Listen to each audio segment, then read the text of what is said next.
Can everyone just do a quick mic test if somebody can get in this stream and just Yes. Wubba lubba dub dub. I'm Pickle Rick. I have an ad at the moment. I'm listening You to. should, and I gifted you a sub.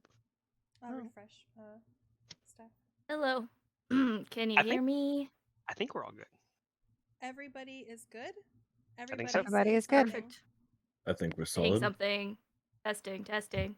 I love Vinny. I'm super quiet. Anything but that. You're super quiet? Okay. I'm super quiet, and also Dustin is super quiet. Mhm. Is quiet. Okay. I heard Donnie. Oh, that's way too loud. It's like a stuffed animal. Can we get a mic check again from staff? Mic check. I got the birch coming in tomorrow. Coming in hot. Very exciting. Dustin? Vinny. What? You don't know. I love you, Vinny. Stop. Get your own meatball. I had meatballs for Dustin, dinner. talk one more time. Hello. Yes. Can you hear me? Solo. Dustin, one more time. One more time. Hello. Yes. Can you hear me?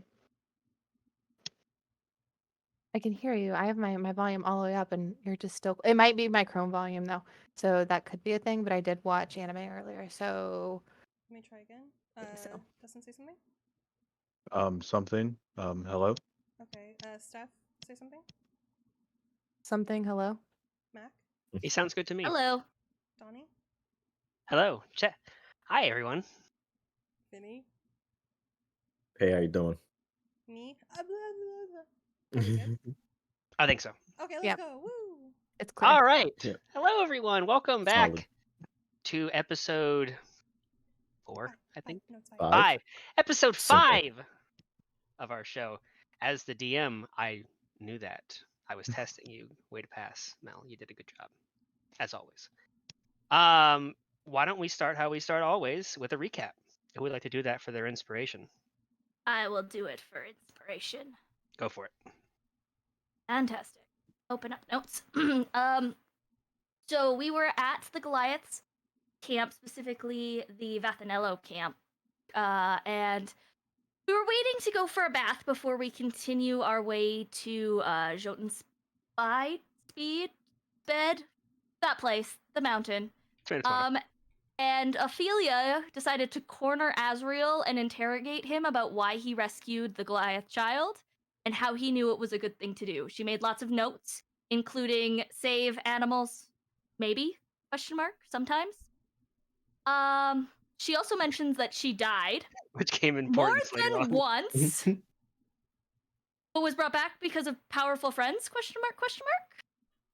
And that when she died, she was sent to the disputed hells, where she wandered for a very long time, because time travels differently there.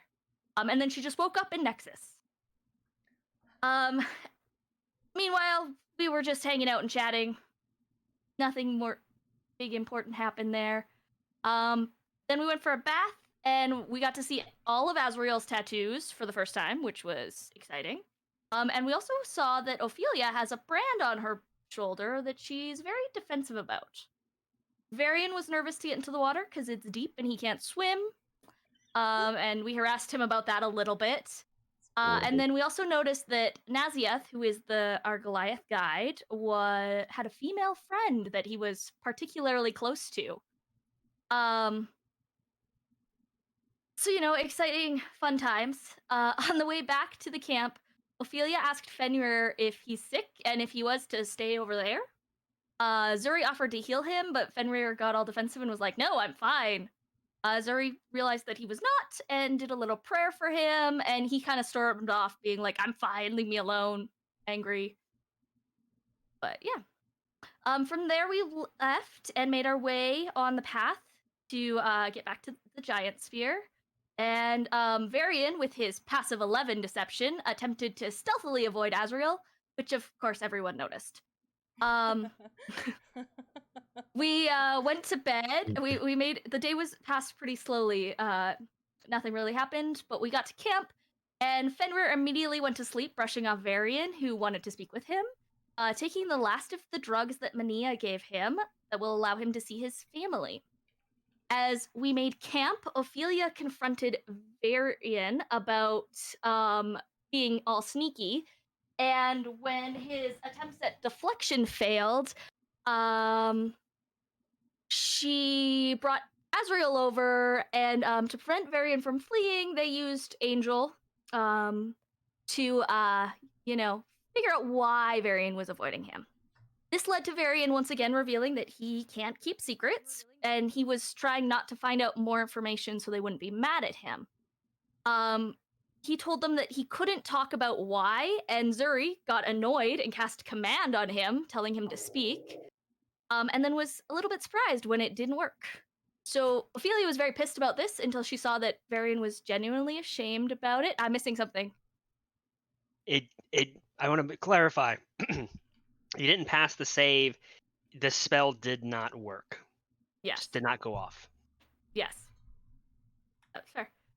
And then at that point, after realizing that Varian was genuinely sad and ashamed about it, she became protective and asked if it was done against his will and if she needed to kill a monster because she's good at killing monsters, which Varian seemed to think was a bad idea. In the morning, we were awoken by a monster attack, by which I mean a digger worm creature spooked Varian into waking the others up. As we made our way up the mountain, Azrael told Zuri she needed to apologize.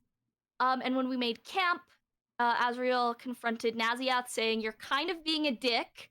We get that what happened to your family was terrible, but you can't use that as a reason for acting the way you are, and you should be nicer."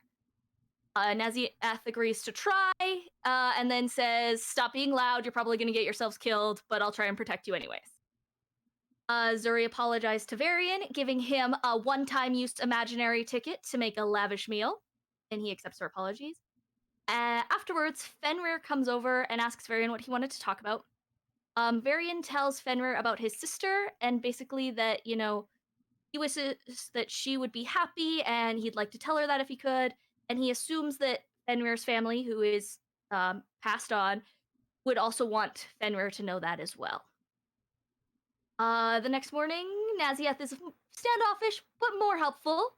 Varian hands out some magical shields, and we make our way up to the top and inside a cave, where we came across Brock, who is a talking rock person, and his brother Oliver, another talking rock person, who's been trapped under some rocks.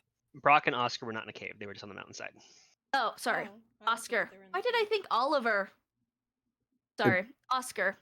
My bad. I also Fix thought they that. were in the cave. The map made it look like Yeah. we were inside a cave. Yeah, I definitely thought we Oh. were inside a cave. No, you were on the mountainside. That was going down. Oh, okay. Well, good to know. I apologize. No, all good. So we continue, we help them out, and we ask them if they know the way to the City of Jewels, which is where we're trying to get to. And they're like, "Oh, jewels, here you go." And they give us a giant ruby in return for helping them. We then continue on our way, and we make our way up, and we see a giant freaking rock flying over us, and by that I mean the bird and not a stone. And Azrael volunteers to scout ahead, with Varian giving him a magical crossbow bolt. After that, we find an entire cave full of large nesting rocks, but we are fortunately able to sneak by them and see adorable baby rocks. But as we're doing this, cave fishers sneak down and attack the baby rocks. We debate about saving them, but in the end make our escape through the confusion. At which point, Azrael is able to convince Naziath to stay with us, and we made our way down, finding the City of Jewels. Yes. Hey. Yay. Nice. Just try to keep the deaths of all those innocent baby chicks out of your mind. Circle of life. Natural selection. All right. That is a successful and well done recap. Very thorough. One thing just to note, because it is a little important, when you guys are coming down this series of cascading springs and waterfalls that begin to kind of pool in deeper and deeper sections the further you go down. And you go down for quite some time, like 2 hours of climbing. just to get down way deep underground. But yes. Alrighty. So. Can I share something really quick? Mm-hmm. Just a visual that I found that I thought was like really helpful. Yes. So the design that I posted before of what's on Ophelia's shoulder, that's the design, but kind of imagine it looking something similar to like that, if that helps with a visual reference. I'm very visual, so I kind of need that. See if I can like. share with the stream. Nice.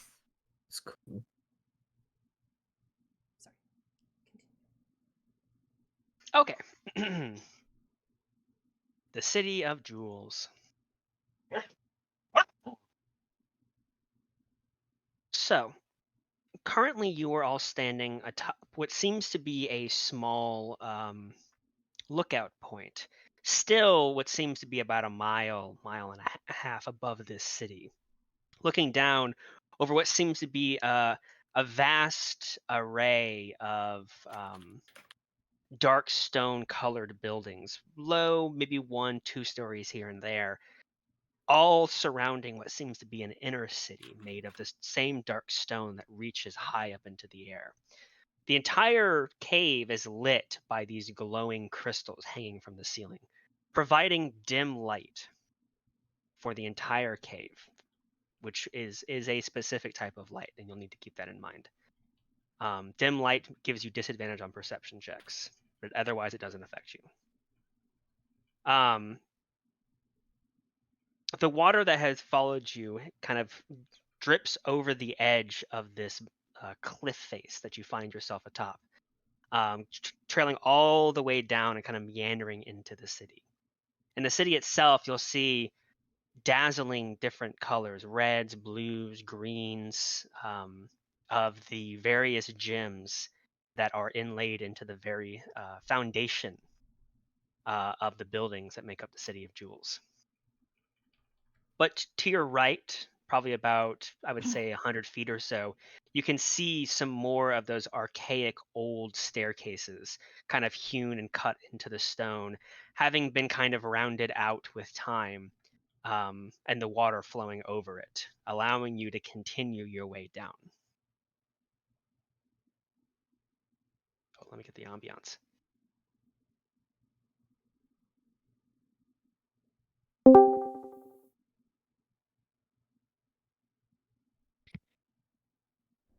There we go.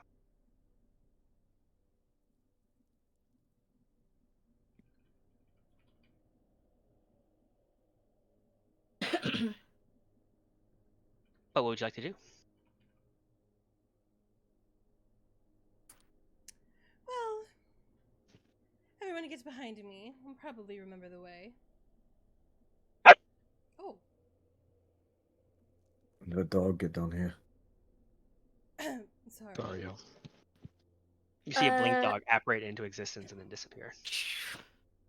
DM, what time is it roughly? You have no clue. Except I always know what time the sun sets. The sun does not set in the plane of Earth. Fine. We could And probably use underground. some. We could I would probably say- use some. Fine. I would say that you're probably pretty tired. It has been a long day of climbing the rest of the top to Jotun speed and then back down again. Looking at the City of Jewels, based on the picture that you sent us, it looks like there's lots of glowing, shining jewels. Do these look like lights, like city lights? I would say that they are more muted than a city light would give off, like a modern city light would give off of.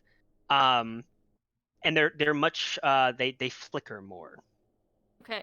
Indicating so, like, that their light source might come from some kind of or light. something like that? Yeah, that their original light source might come from some kind of candle or torch rather than a steady stream of light. Does it look like they're on? Like it's people are out and active, or does it look like it would be night based on what we can see?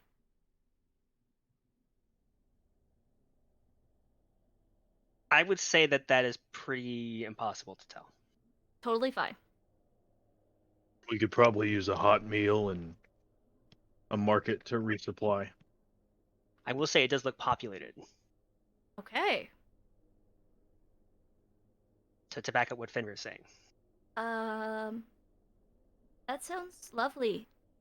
Does anybody have any money to be able to buy that? Because I have buttons, but those don't seem to work anywhere but HQ. So You.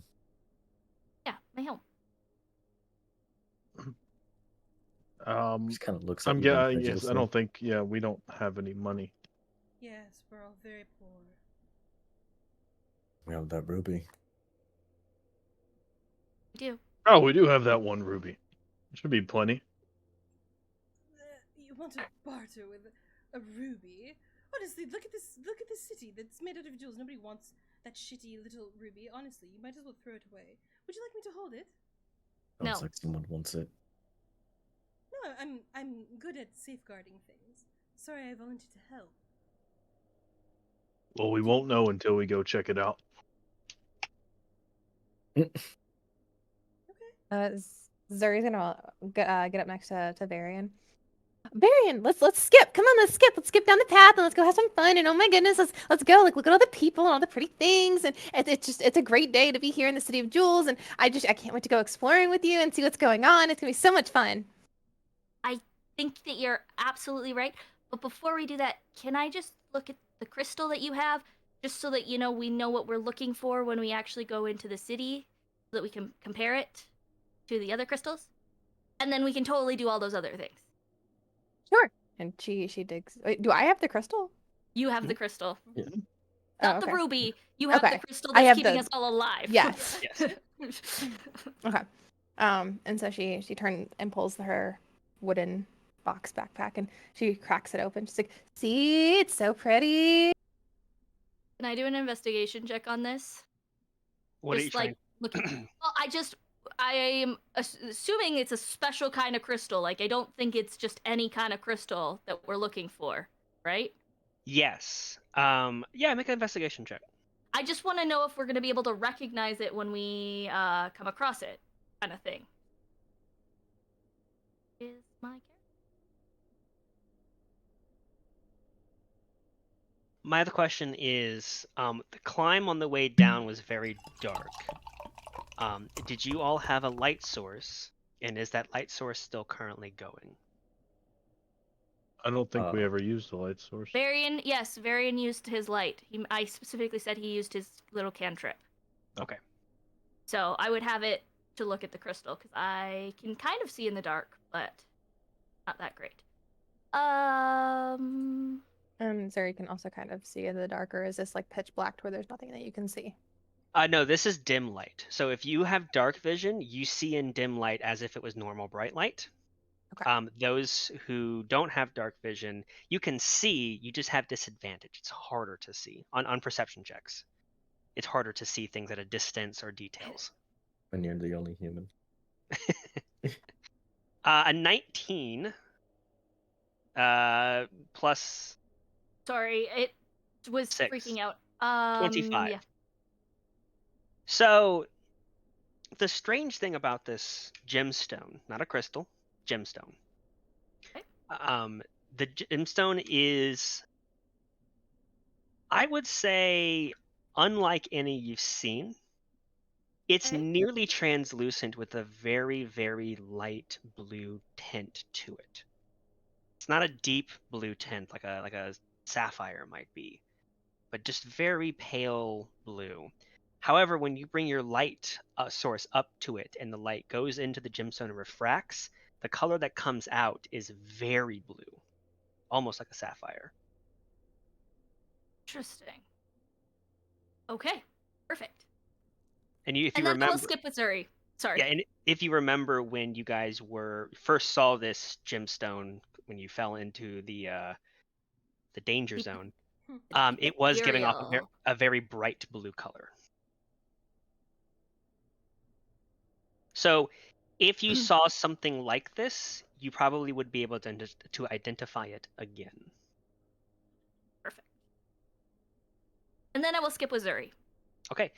you want to skip down the very narrow, slippery staircase hewn into the side of the cliff? I consider just- skipping Missouri, Or and just to then the 100 feet over to it and then down? just 100 feet over to it. Okay. Zuri and Varian skip over towards the staircase. What are the rest of you doing? Walking with them. Is Angel out? No. Yeah, she's going over too. You could always ask, you know. Naziath, this entire time you've investigated the crystal and talking, has been kind of just crossing his arms, gazing out over the edge of the cliff towards the city of jewels. A combined look of both awe and concern on his face. When he sees you all walking away, he does a double take and continues to follow you guys. Azioth, I'm guessing you haven't been here before? No. I think you should have went home.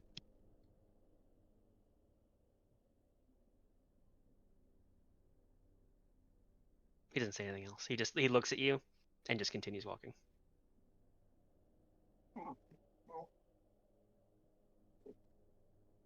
As you all begin your descent down the hewn staircase into the cliff, there's no railing, there's no protections, and it's probably only about 2 or 3 feet wide at points. So you're having to be very careful as you go down to make sure you don't slip, because there is still water kind of trickling down in locations as it trickles down the entire side of this cliff.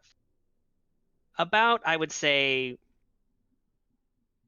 probably say a couple 100 feet. You will begin to see on the side of the cliff as you guys descend down, including where you're stepping, there seems to be this kind of very fluffy, leafy green moss growing in the rock face, almost like a lichen. It attaches itself to it and actually gives you better footing when you step on it. However, not only is it a vibrant green, but as you look down at it, it seems to sparkle with little tiny white dots of light, almost like it itself is some kind of glittering gemstone. The little dots of light do refract what light you're giving off, but also they seem to move on their own accord inside of the moss, just kind of twinkling around like stars. Varian stops and gets distracted by this as he observes it and is like figuring it out. Varian, And I we can't. imagine since he's at the front, everybody else behind him gets stopped. Scooby-Doo style. yeah. Varian, we can't stop for long. We need to get to the city. So What? dog again. Huh? Oh, right. We were doing something. I forgot. Sorry. Let's go. Yes, and I forgot to. I apologize for failing to mention you are being harassed by a blinked dog the entire way down. He just pops into existence, barks at you, and then disappears. Here, Bubba, come here. Oh, he's gone again. You eventually will make your way down to the bottom of the cliff face. A little bit before you reach the very bottom, you get a better look at the immediate area at the base of this cliff. You see what seems to be, from a glance, even at a distance, looks like farm fields, almost.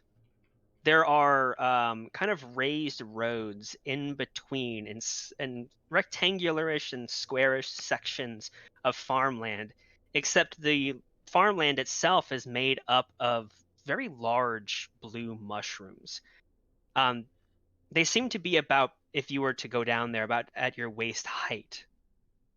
And they are very blue in color, but they don't glow. They're not bioluminescent. But what light is down there, you can see is giving off a blue glow.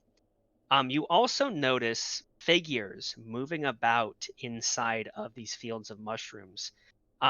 Each of them also giving off a twinkling of pale green light, much like the crystals that illuminate the rest of the cave. Father Gabriel's never going to believe this.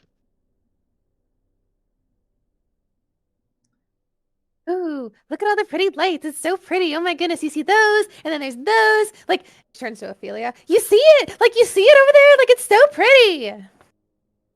So pretty. We should go investigate, Zuri. Zuri, no, not Siri. Turn off. Zuri. I want to try something.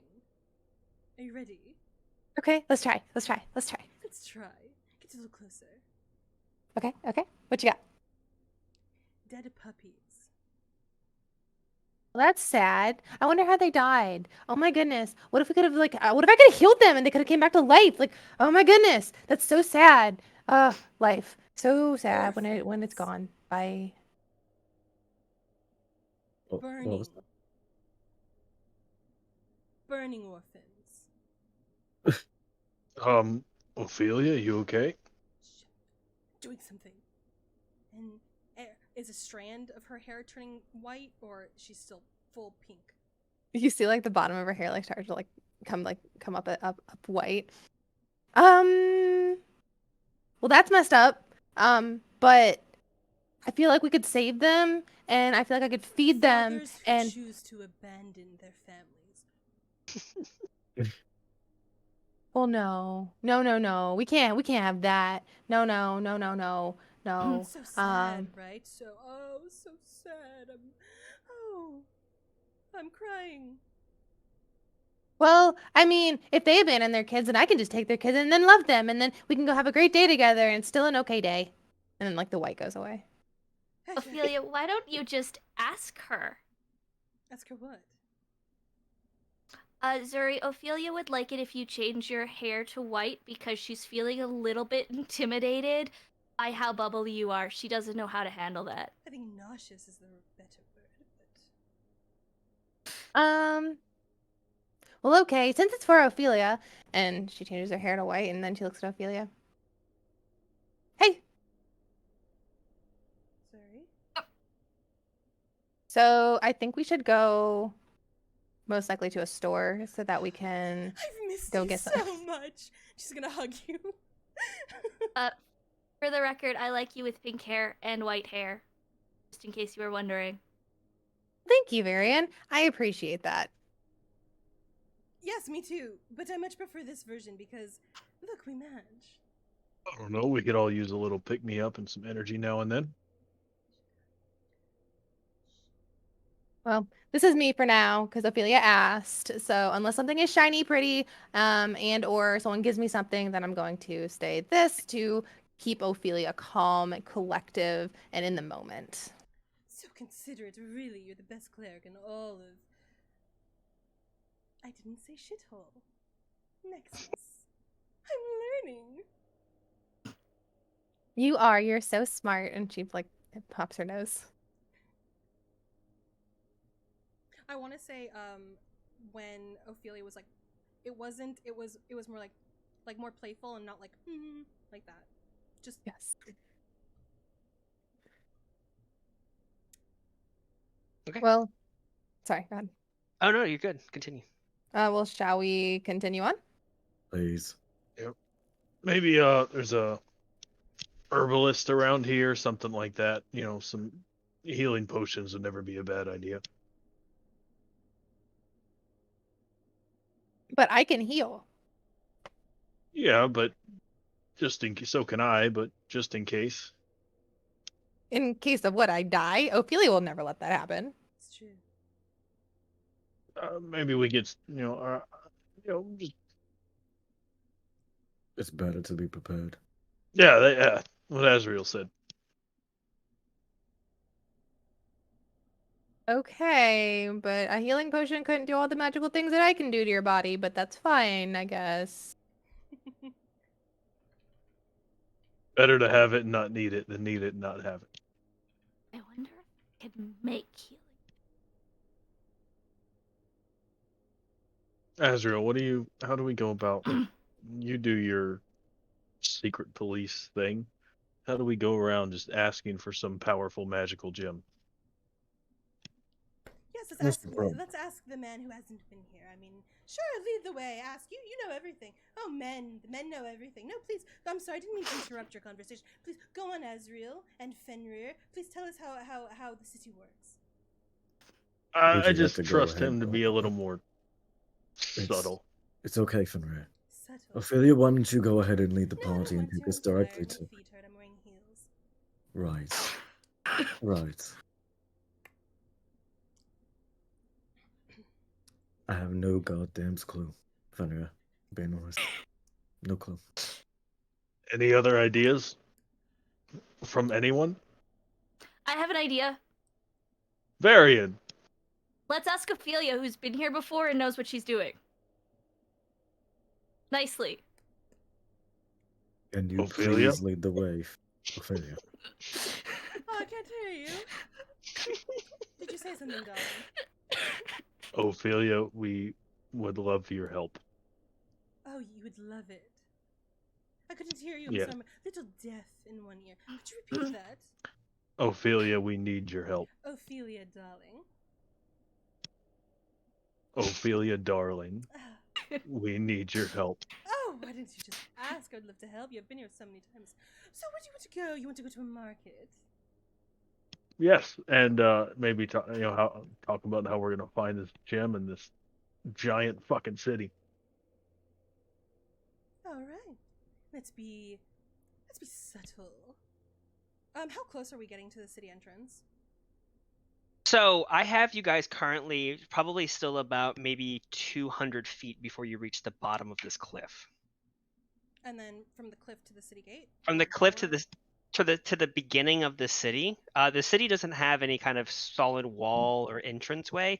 It kind of just bleeds out into farmland around the edge of the city, especially from this direction. Probably about, I would say, about 3/4 to a mile. 3/4 to a mile. Okay, so we still have a little bit of time. Yeah, can Ophelia lead them to, is she familiar with this part? Would she, Make a history check. can I argue, because I already thought about this, can I argue advantage just because not intelligent, but been here? I would argue not advantage. I would argue that you're the only one who can make this check. Oh, fair. Good luck, everybody, because, Good luck, everybody. girls, not I would very- like to do a history check on a place I've never been. Well, Checks out. I'm assuming that's the same modifier for history. Is it a 1? yeah, +1, yeah. Yep. checks out. Of course you know what's going on in this city. You've been here 100 So many times, times. being led by other people who you were with. Right. Sometimes in closed carriages because you paid for it, and there was that one time you were blindfolded, but we don't talk about that Yeah, one. not that. The center of the city. That's where everything happens. Right. The center of the city, that's where everything happens. We just have to go to the center of the city, and it's obviously this way. This way. This way. I know exactly where I'm going, because I'm amazing. And she's going to, excuse me, and she's going to move past everybody and lead the pack. And as she's walking, she takes out her cloak. On top of the, I don't know what cloak she got, an alligator cloak or like a lizard cloak, I think was the one that she got, and she's going to put a very thick velvet black cloak on over her, and she's going to put her hood up, and she will lead the way. Okay. I would like to lean over to Azriel and go, I think I take my idea back. You made your choice, mate. Best to lay in it. Damn it. Okay. It's not like we have a Outside better ask her for option. help in it. What happened? What'd you say, Fenrir? So we don't have any better ideas. Well, she is the best option. I trust her. I know that she knows where she's going, and if she doesn't, we'll still figure it out.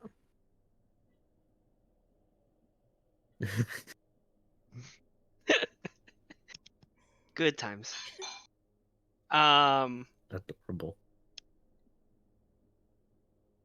As you continue down this staircase, about the last stretch of it before it kind of doubles back, it's been switchbacking the entire way.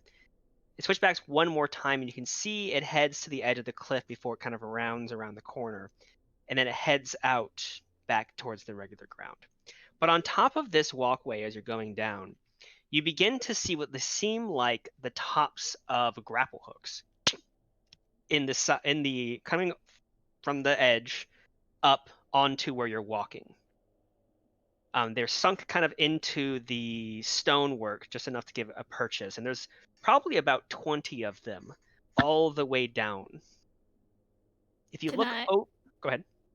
Can I do that? Look over? If you look over the edge a little bit, you will see 20 grapple hooks, 20 people on ropes in pairs of 2.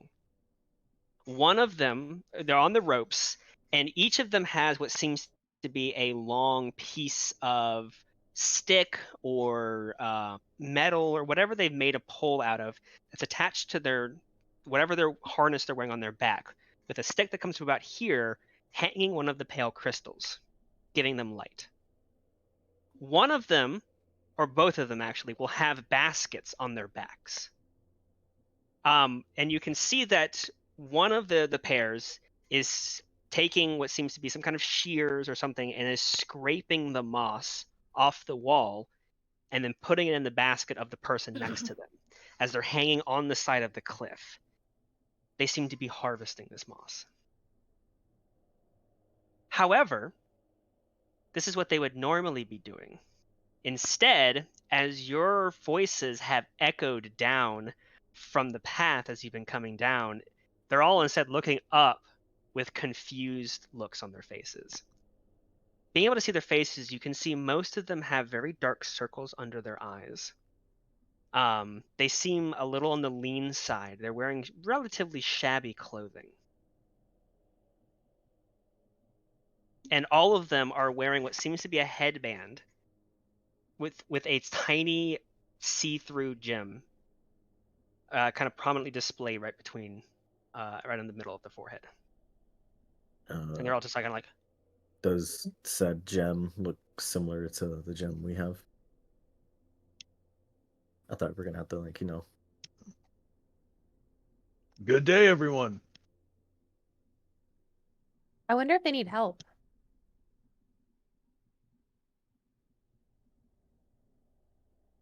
You see one of them kind of begin to lower themselves down slowly. We should probably keep moving. Guess they don't Not need a help. very talkative bunch. They probably don't understand us. Let me try something. I'm going to use my other language that I have and call down to them and ask them, actually, what was the other language called? Yeah, I'm going to speak to them in Primordial. Okay. Can you understand me? You see their eyes go even wider. And they immediately get back to work. They really don't want our help. Oh, they're trying not to get in trouble. The one that was lowering himself down reaches the bottom, and as soon as he does, he turns towards the city, down one of the paths that seems to kind of go in between the fields of blue mushrooms, and just begins to sprint. Maybe we should go do something about that. Maybe we shouldn't. Kind of seems strange that he just took off running after seeing us. Hope we don't die. I mean, if I hadn't seen anybody new for 20 years, I would probably also freak out and run and go and tell somebody. But what if that somebody wants to kill us? Well, I'm pretty sure they want to ask us questions first. We can't assume the worst about everyone. Oh, yes, we can. Marion. Did you say my name? He said he was apologizing for cutting away. Oh, that makes sense. It's fine.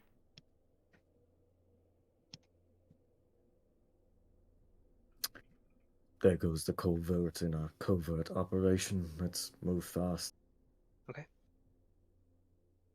You all reach the bottom of the staircase, and you begin to walk.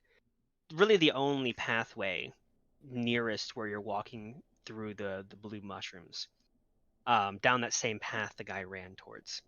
As you reach the bottom and you're able to kind of spread out for the first time, not having to be single file, you'll notice something strange about Ophelia. What are we noticing? What are they noticing? Under Ophelia's hood, you see red, vibrant locks of hair. And looking, if you were to turn around and look at her, she doesn't look like herself. She looks like a still young woman, very pretty, full pink lips, green eyes, and just red, vibrant hair. I will post it in game pictures. Roughly kind of like that. Ophelia, are you okay? I'm fine. What's with the changing hair? Oh, I was just, new location, new me. Looked like fun. No? Can you teach me how to do that? Yes. Magic. Yeah, obviously. I meant like the specific spell. Oh, I don't know if I really know the spell for it. You just close your eyes. Have you ever taken a shit before?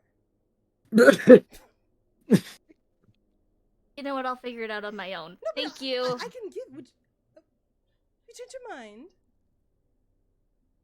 I don't think that the magic that I have works the same as the way the magic you have. Magic you have works. Oh. Am I getting the vibe that she's truly just having feels like looking different, or is trying to disguise herself? Yeah. Can I do like an investigation or a perception check? Insight. Ophelia? whatever the It could be an Insight. insight check.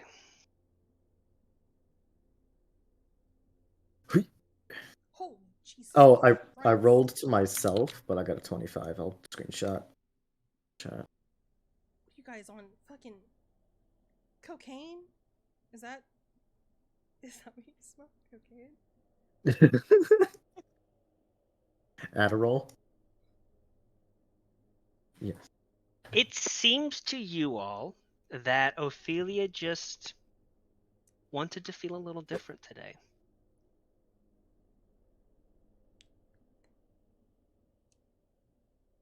She is rather vain. Ophelia, can I ask you a question? Of course, darling. Since when can your hair change? Whenever I'd like. And it becomes all silvery. She still looks the way that she does, but it becomes silvery. You could do that this whole time, Of course. and I never knew. There's lots of things you don't know about me.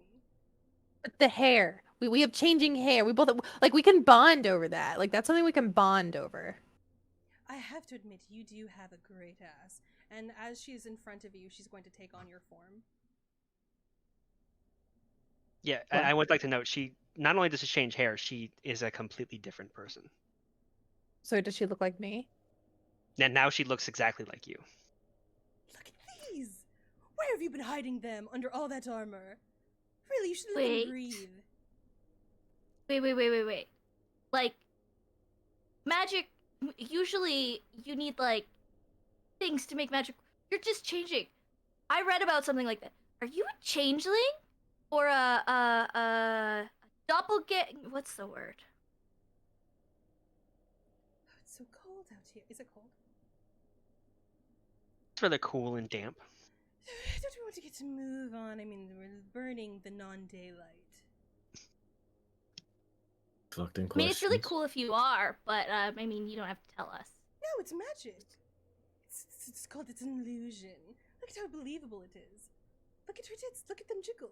These are Zuri's. And it's Zuri, but in Ophelia's ridiculous outfit. And just look at these. Stop hiding them.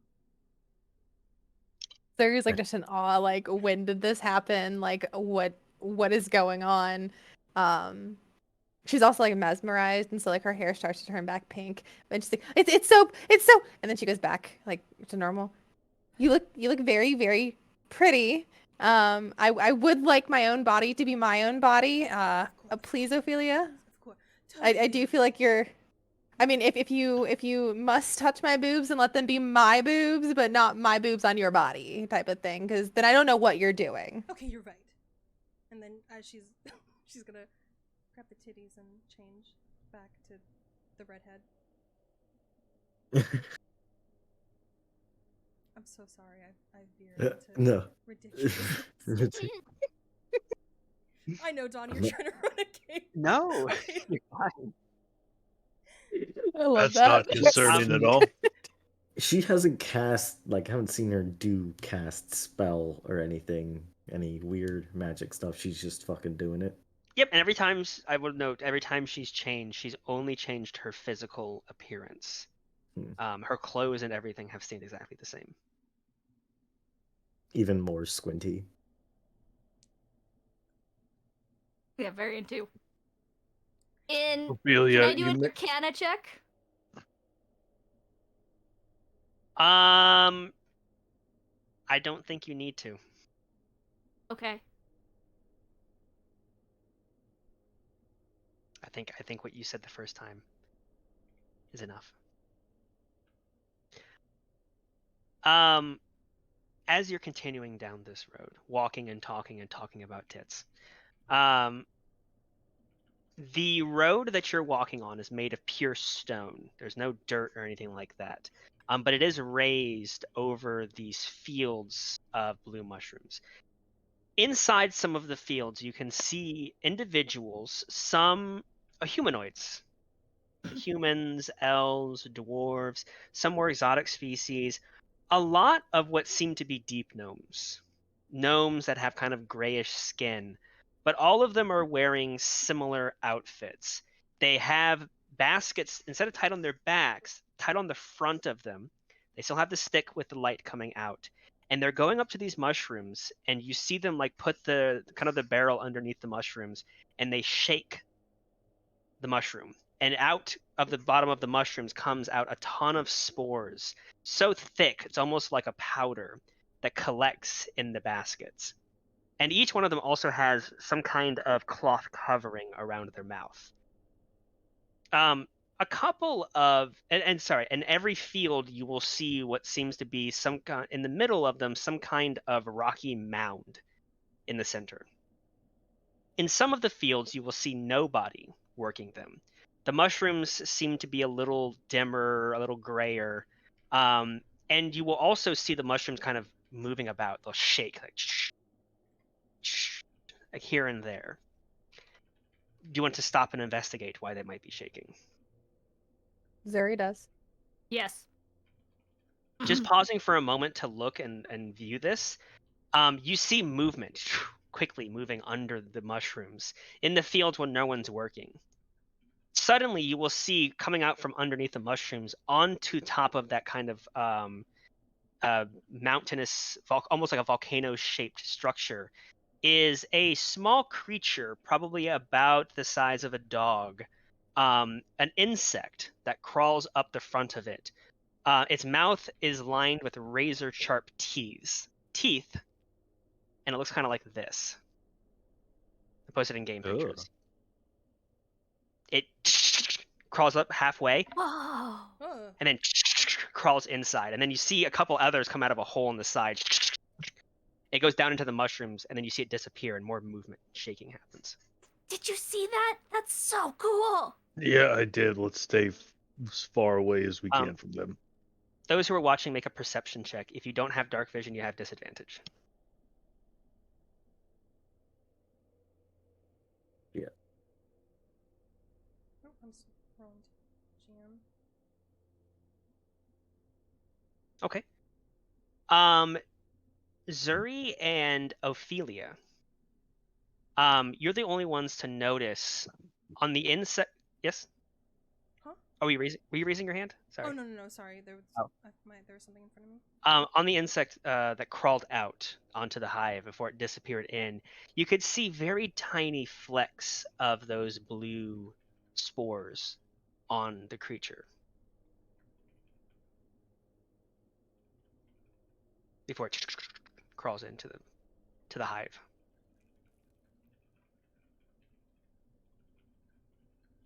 Are we getting near to the mushrooms where they're shaking the powder out? Well, so you're on this the raised road. Oh, we're still Yeah, so up. as you're standing, you can look down. It's not too deep. Okay. Probably about the top of the mushroom is about even with the road, and that's about waist high. Okay. The creatures don't seem to be leaving the confines of the squares, rectangular fields where people are working. If there are people working in them, you don't see the creatures there.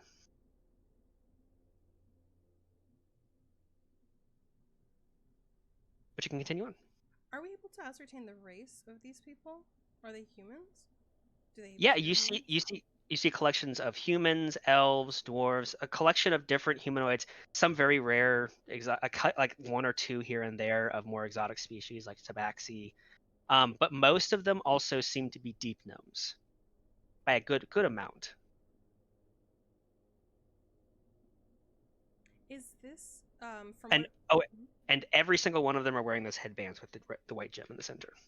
Is that usual from the last time Ophelia was here? Yes. Okay. Pretty typical makeup.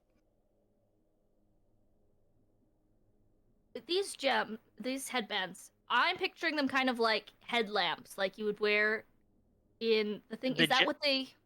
No, they have lamps. The sticks with the pale green lamp light on it. Okay. Crystals. The same one that's the giant one hanging from the ceiling. It's just Right. more focused and localized. The gems that they have on the center of the headbands does not glow. Okay. A couple of them will stop working and stare at you all with a bit of shock and awe as you walk past. Smile and wave to him. Yep. Just smile and wave, boys. Just smile and wave. Continuing down the road, probably a good, I would say, quarter mile or so, you will reach a point on this road where there's a collection of 3 different buildings set up in almost a U shape. So one sideways, one parallel to it, and then one perpendicular in the middle. Coming past up to it, and you can now see in the center of this kind of courtyard it forms. And there are about, I would say, 20 to 30 humanoids, some wearing baskets, some not, in various states of work. Some seem to be tipping over what seems to be their buckets into a big cart, which someone began to kind of pick up and carry like a rickshaw further towards the city. A few others are around what seems to be a spring, a well, where they're taking bits of water and sipping from it, taking a second or a break. And even a few more seem to be around a small campfire above which sits a pot. And you can see, again, they're kind of taking little bits of something out of it into their bowls to begin eating off to the side. There's no chairs, there's no tables, there's just kind of like a work collection site almost. One person you recognize, still wearing the basket on their back, they are animatedly talking to what seems to be an elderly deep gnome. Who, as they're in the middle of talking to them, seems to notice you approaching this area, and he kind of looks, points like back towards the way he came, and then walks over to you guys quickly, also wearing a headband with a white gem in the center. Who the hell are you people? Where is your headbands? The headbands. Why do we need headbands? We just go here. What do you mean you just got here? Are you trying to escape? No, we're trying to get in.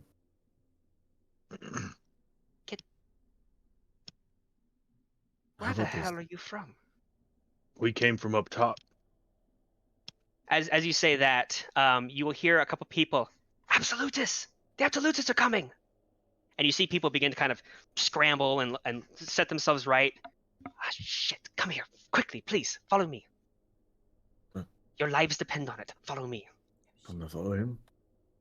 Follow him. He leads you towards one of the buildings, and he opens a door and kind of kind of shoving you in. And then as soon as you step inside, it's pitch black in the interior.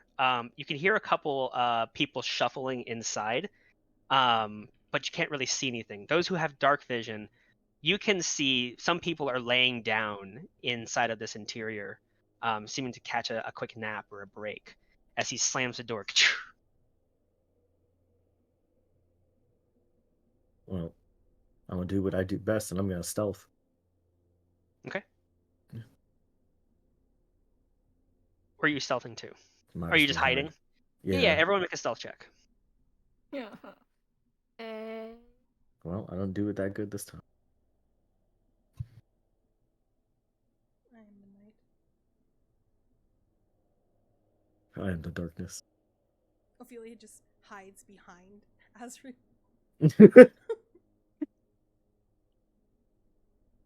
Okay.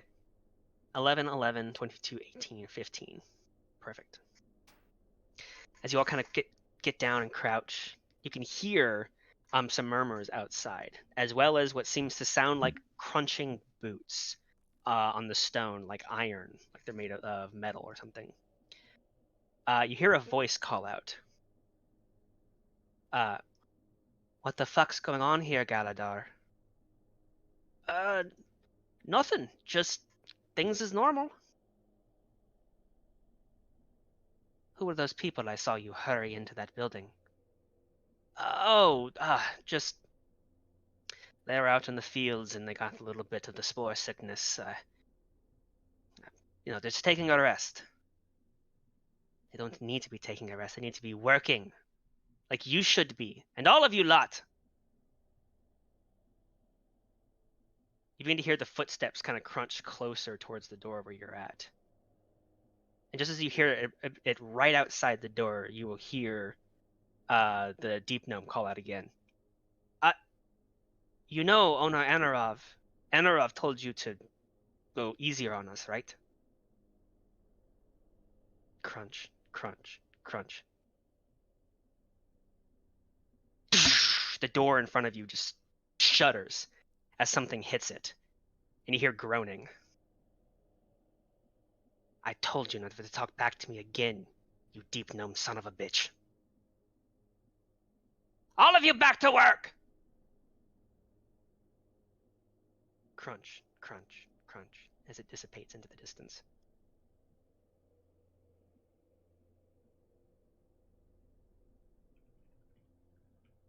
The door will quietly open, and you'll see the elderly deep gnome from before sporting what seems to be now a fresh bruise on his cheekbone and eye. Are you okay? I'm fine. I'm fine. That's Fencelor's an asshole. Who were those people?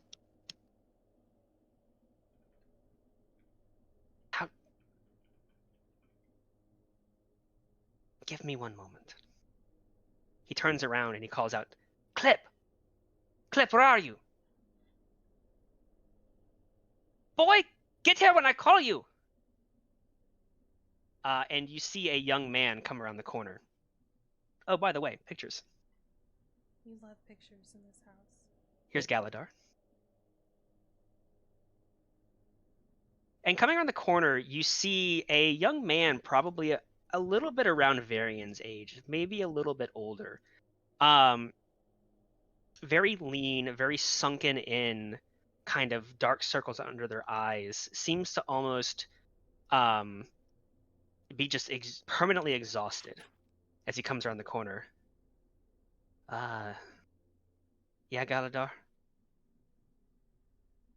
Head back to the house. Get 6 headbands, quickly and quietly. Don't let anyone see you. You see the young man kind of smirk. I thought you told me to stop sneaking around. Don't sass me, boy. This is a matter of life or death. Go. He kind of just shrugs. and he begins to kind of jog off into the distance. He steps inside, and when he does, you say, one second. You hear him kind of move something metallic, and you see a hooded lantern open up, and pouring out is pale green light, allowing you to see now inside. What the hell do you mean? Where are you from again? You said up top? Like where the Yeah. Goliaths live? Yes. Naziath here. He's one of them. He helped us get down here.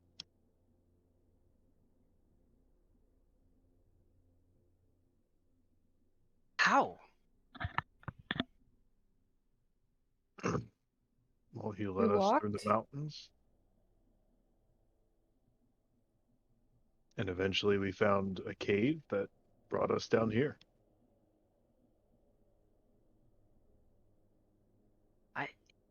Whatever reason you're here, I would suggest you turn around and head back. No, we can't We- do that. We don't have a choice.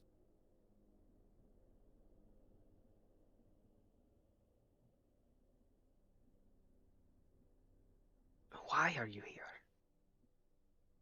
We're searching for something. What could you possibly be searching for that would have you come to the City of Jewels? Jump. Sorry. Jules? A rock. Show him the gem. Treasure hunters? You come all this way to be treasure hunters? No. You hear someone, shut up. You shut up. Zuri reaches back and she grabs the box and she holds it out and she opens up the lid. This is what we have. This is what we're looking for. Lives depend on it. It's not just art. I've never seen anything like this. Oh shit, really? To be fair, I'm a deep gnome, but I'm not a... wasn't. Why is this gemstone so important to you that you would come here? Don't you know what's going on here? We have no No, idea. we just don't. got here. Look, we need it because we're trying to connect the realms again. Originally from Nexus. Came here from Nexus. We did. We found a way through without bringing those creatures along with us. Now we need a way back.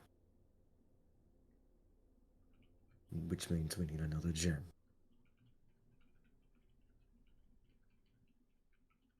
He mutters something under his breath. Can I hear it? Yeah, can we hear it? Make a perception check.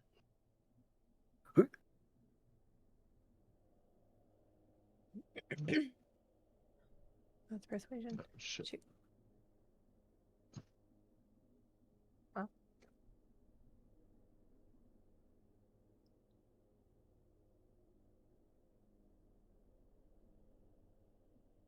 Varian, did you want to listen? No, Varian is not listening, just passive. Yes. He mutters something under his breath as he's kind of doing this. He closes his eyes. He mutters something, but you can't hear quite what he's saying.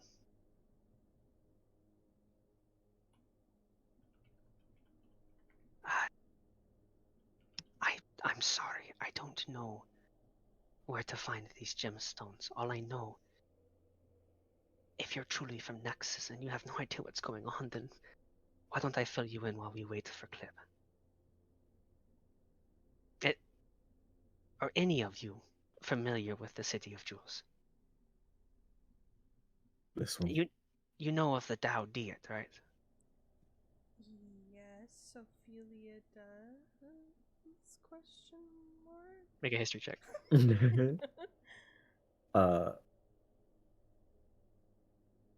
I can't do one. I think Fenrir could. History? Yes.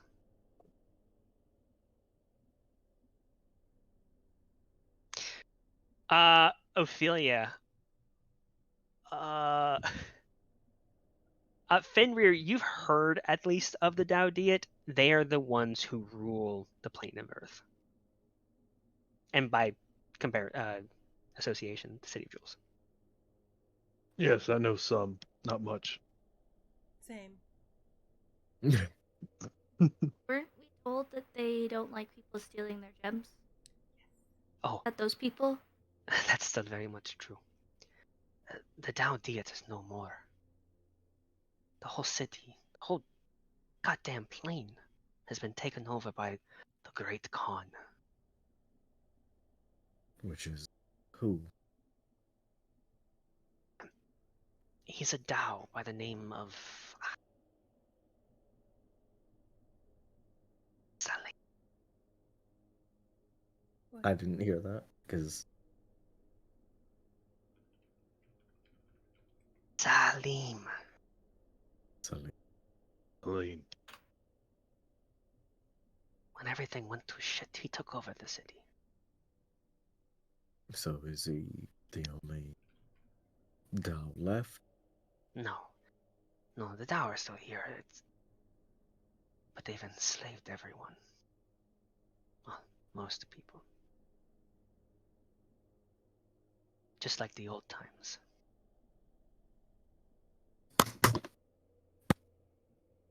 Ophelia, you would know for sure. Last time you were here, slavery was not a thing.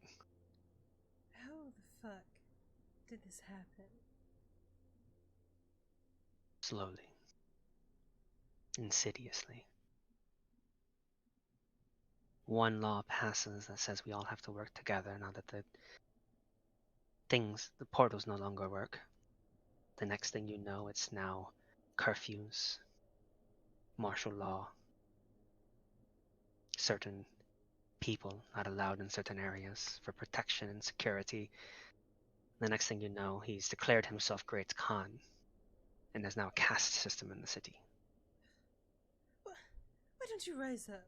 There are way more of you than there are Tao. Sure, we tried.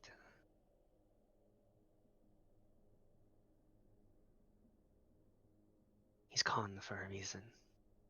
They say he's most clever Tao that's ever existed, ever lived. He turned the inside of the city into a labyrinth called the Sevenfold Maze. If you're not a Tao, you'll go insane trying to find your way through. Not to mention his palace, no one knows where it is. Fuck. We will free you and your people. Don't make promises you can't keep. We won't free them just yet. We have to free ourselves first in order to help them. There's a knock on the door. Who is it? I'm an absolutist. Clip, get the fuck in here. The door opens and you see Clip step through with 6 headbands in his hands. And he starts handing them out to you guys. Do not be seen without these. And each one of the headbands he gives you has a white gem in the center. What are they?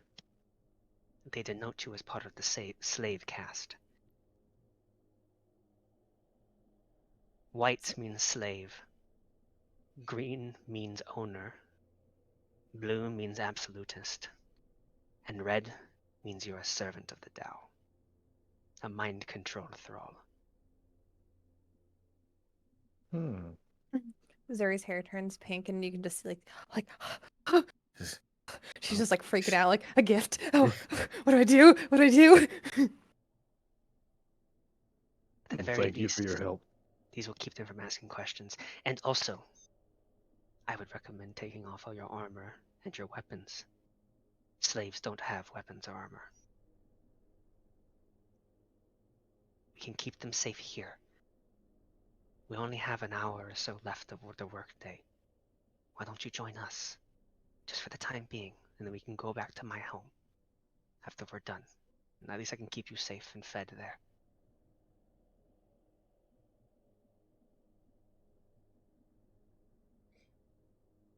can I stay in here? Sure. And she just throws the headband down, sits down. Just, I don't think you'll catch it, but these people are suffering from spore sickness, so I would just stay away. From inside the house or outside the house? From inside. Zuri's gonna come up and like put the headband like around Ophelia's head. She'll, Just like she'll knock it out of your hands.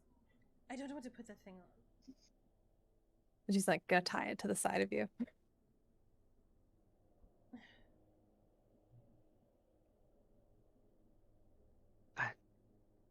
Clip and I can show you how things work around here. Is there a cure for them? Is there what? A cure for them? Just time away from the mushrooms would help. Zuri's hair goes back to silver. Can I heal them? Would healing help? Like magic? I suppose. Like I can bippity boppity boo and tap a roo onto their head, and then they'll be magical and healed. Maybe if that's how it works. No, yes, that would definitely help. I'm sorry, magic's reserved for. They don't use magic on slaves. Oh well, we're gonna do that. So if I can help somebody, I'm gonna help them. Yes, we have some work to do, Zuri. I appreciate it. I think it's just best we lay low. You're welcome to come out into the fields. At least you can see how the absolutists work. That's a good idea. They're not going to question if you have the headbands. They don't care enough.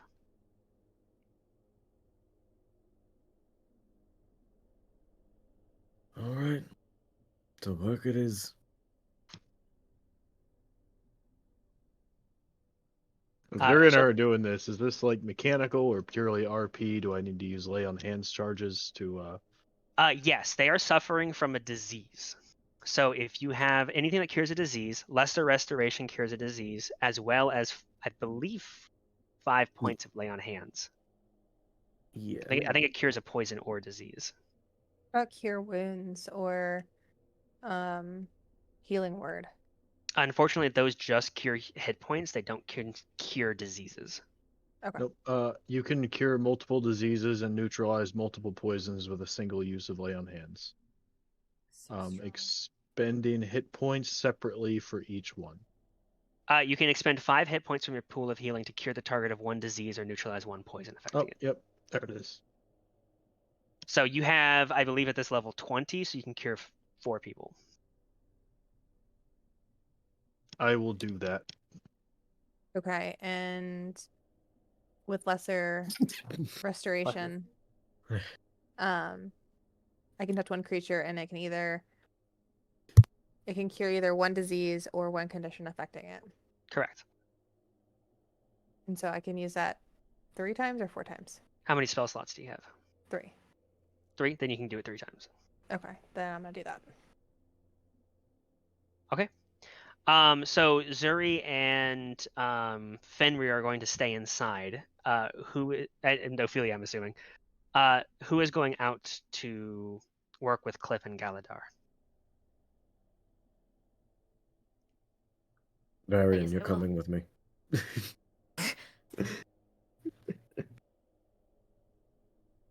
Okay. Yeah. As you slip on the headbands, they don't seem to be magical in any way. They seem to be simple leather headbands with a little pocket mark for the gemstone. All right. I have tinker's tools and smithing tools. Can I assume I have a better mask than just a cloth thing that I can use? And then cover it with a cloth thing? I don't think you would have a mask as part of those tool sets.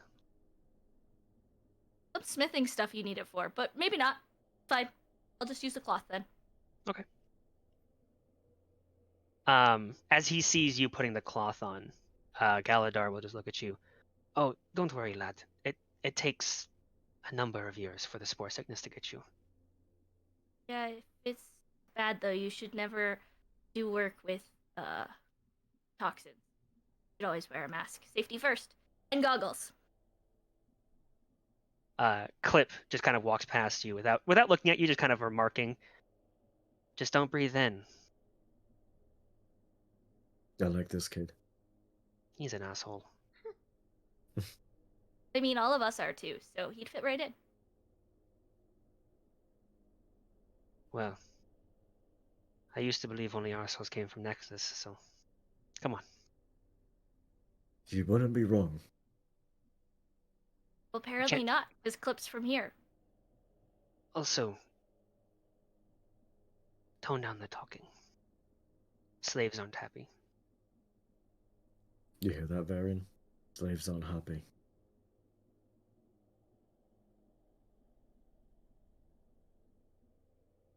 As you follow Galadar and Clip a little bit ahead, he will lead you towards one of the farms areas where they're doing the blue mushrooms. He grabs a couple baskets. He shows you how to put them on as well with the sticks, and he basically explains that the blue spores that you shake into your basket are used as flour for spore bread. It's a common food stuff down here in the plane of Earth. It's actually an invasive species. From the Underdark, the material plane. You likely, if you were out here, Ophelia, you'd be like, "Oh, spore bread. I've had that." Is it like nutritional yeast? Yeah, more or less. The insects you saw, they're called cruthics, and they pollinate the blue mushrooms. When they first were around, it took a lot of slave deaths before the cruthics got used to them, and now they kind of have a symbiotic relationship where the slaves will sometimes bring them things to eat, and then they will pollinate the fields, and they kind of keep their distance from each other now. The moss on the walls is also, it's called shimmering moss. It's actually a very delicious high protein food, and that's because the shimmering lights you see are actually insects in the moss. Gross. And they take that moss out and they mash it up and they steam it, and then that's what you eat. It's disgusting. This area didn't used to be farmland. Ever since the port was closed, we've had to start farming to survive. Not that the Dow ever help.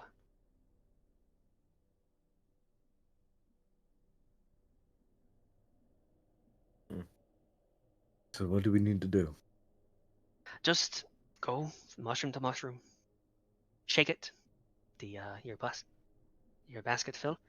You probably won't fill the basket within the hour, but once you're done, we take it back and empty it.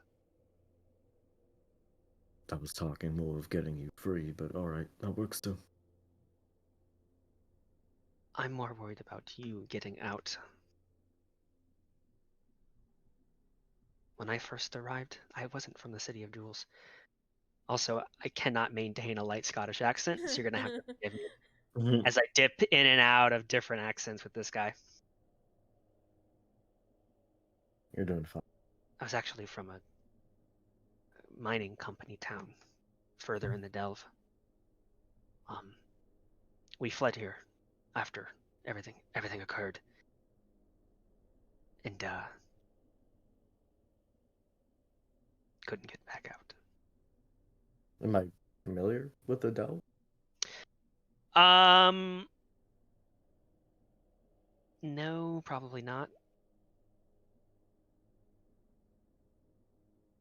You can ask him. What do you mean by the Delve? Oh, the underground. All of this, City of Jewels, the tunnels, everything is called the Great Dismal Delve.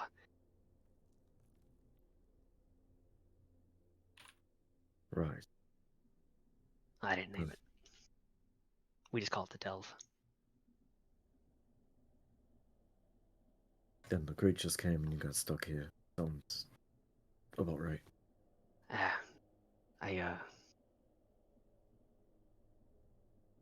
We had to flee. The Tao pushed all the creatures out into the rest of the delve. Didn't deal with them, just pushed them out once they arrived. And they took their time clearing the tunnels out themselves, one by one. Those who survived, like me, found our way to the City of Jewels, only to be ensnared. I won't be much longer, mate.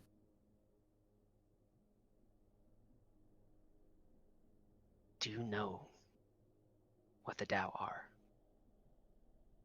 Do I know what the Tao are?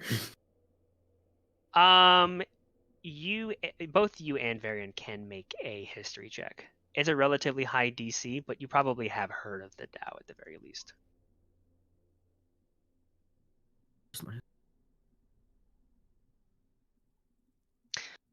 With a 12 and a 13, probably not. Again, you might have heard of the Tao and their relation to the plane of Earth, but what they are is something that's eluded you.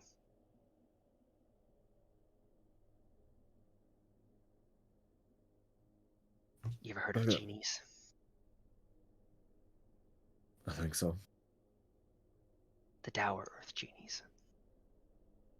Right. And it's not just one. There's thousands of them. I have a stick with a rock on it.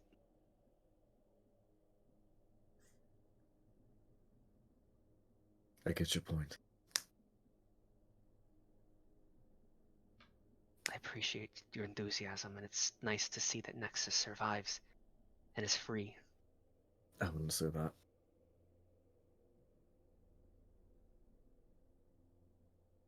Are things bad there? Just as bad here, just without the slavery.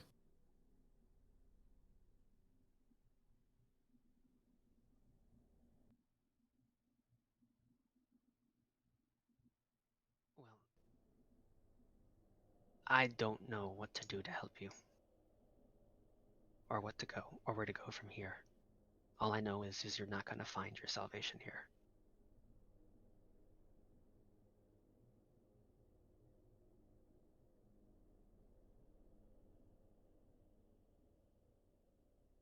Shh. We'll figure it out.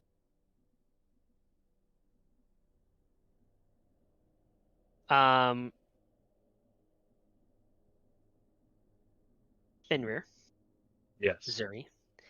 The two of you can go from person to person. Thankfully, there's actually less than 7 people here. Oh, okay. There's only 5 people laying down in the darkness, resting. They occasionally cough, and when they do, like if you see someone cough, you can actually see like around their lips, the edges of their nose in the darkness, and on the palms of their hands where they cover their cough or wherever, it's slightly glowing blue. Zuri, then I will use, if there's 5, I'll use 3 of my lay on the hands charges, so you only use 2 spell slots. Okay, and I will use all three of my lesser restoration on. You said there's only 5? Yeah, Yeah, I'll so use 3 lay on hands, you use 2. Oh, then I'll use 2. Going between each individual person using a combination of lay on hands and lesser restoration, one by one their coughing stops. If you're able to see in the dark, you can see that their light's on. You can see that their disposition heals a little bit. They still have, a lot of them still have the kind of the sunken in eyes, and they seem a little lean, but they sit up and I can breathe.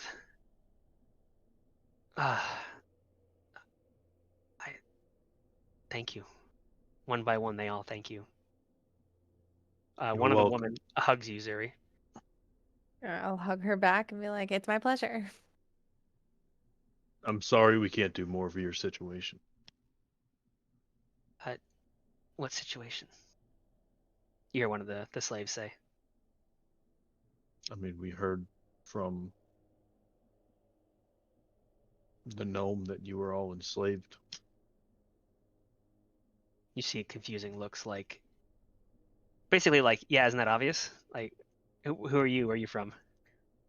And then Zuri's Um, gonna put up his hand to stop Fenrir from talking, and she'd be like, "So we want to make sure that you're okay, as this is just not a very good situation. We would want to help anybody that uh, we come across that could have this illness." oh, oh, well, if the Tao are offering magic now, there's hundreds, thousands that I have heard of that suffer from this. Well, I can't say we can help that many, but for clarification, we are not representatives of the Tao. You see one of the slaves kind of, probably one of the owners. And Zuri's just gonna be like, They all thank you again, and they make their way out, and you see them walk over to one of the baskets and put them on as they head out into the Ophelia, fields. you taking notes? Ophelia has taken out like a little handkerchief and she's been covering her mouth. Just what? This is what helping people looks like. Oh, I dozed off. I missed it. Can you do it again? No, we can't do it again. I would have been able to do it again. But just me. What did Fenrir's lay on hands look like, and what did Zuri's lesser restoration. lesser restoration? Especially Zuri's lesser restoration. I'm curious to hear what that was like. So Zuri's lesser restoration, basically when she puts her hands over someone's shoulders, and as she goes down, there's a slight glow that emits from her hands and gets pushed into the body or gets pulled into the body. And then as it's getting pulled, the light dims, and you can see like the color come back in a person for a brief second. And how does Zuri react to using healing magic? Zuri, as she does it, she slightly moans and as she moves her hands down in slight comfortability, and then as she finishes each move, she slightly grins to the side and looks down as she knows she is displeasing her deity, but the feeling is so good for her that she still has to grin. Yeah, I think my hands, I just put it on their chest and it glows a little yellow, right? However you want it to. Yeah, I just place my hand on their chest and say a quick prayer, and the space between my hand and them, glows yellow, and Do you also they're moan? healed. No, I do not moan. You can if you want. So, I don't want.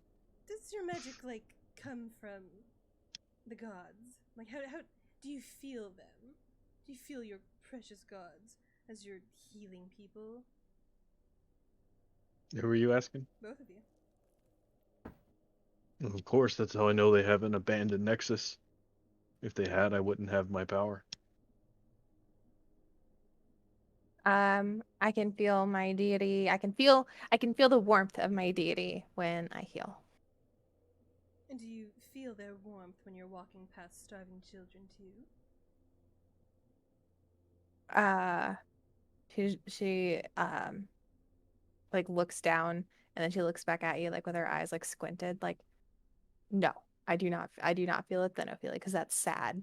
And we want to help those starving children, and so that makes Zuri's heart sad. I'm not trying to make But you we sad. I don't really understand. You're saying that the gods haven't abandoned you, but you look around the Nexus, and it seems like the gods have abandoned everyone. Can't pretend to know how they work. I'm just a conduit for their energy. I know how. They don't work at all. I don't think that that's necessarily true. I believe that they are doing what they have within their power to use us as their conduits to bring good and to bring good to those that we can, as they cannot do that from the places that they are. Do you really think they have a plan? DC doesn't even know what the fuck is going on. Her aside. I like to think that I make a difference in Nexus, and that without me, it'd be much worse off. Oh no, Fenrir, I agree. You do make a difference. But that little god that you claim you get your powers from, are you sure it's your god? Or is it not you? You're the one doing the good. Why can't that power come from you? It's not how it works, How do you Ophelia. know? I just know. Agree to disagree.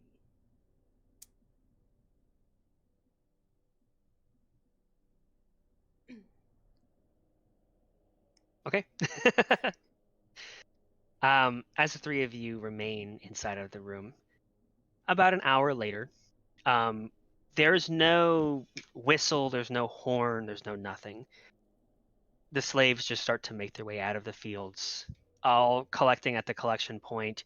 Varian and Azriel, you can take your baskets and you dump them inside one of the mine carts that they have, the little rickshaw carts they have, and people begin to kind of carry them off towards the city.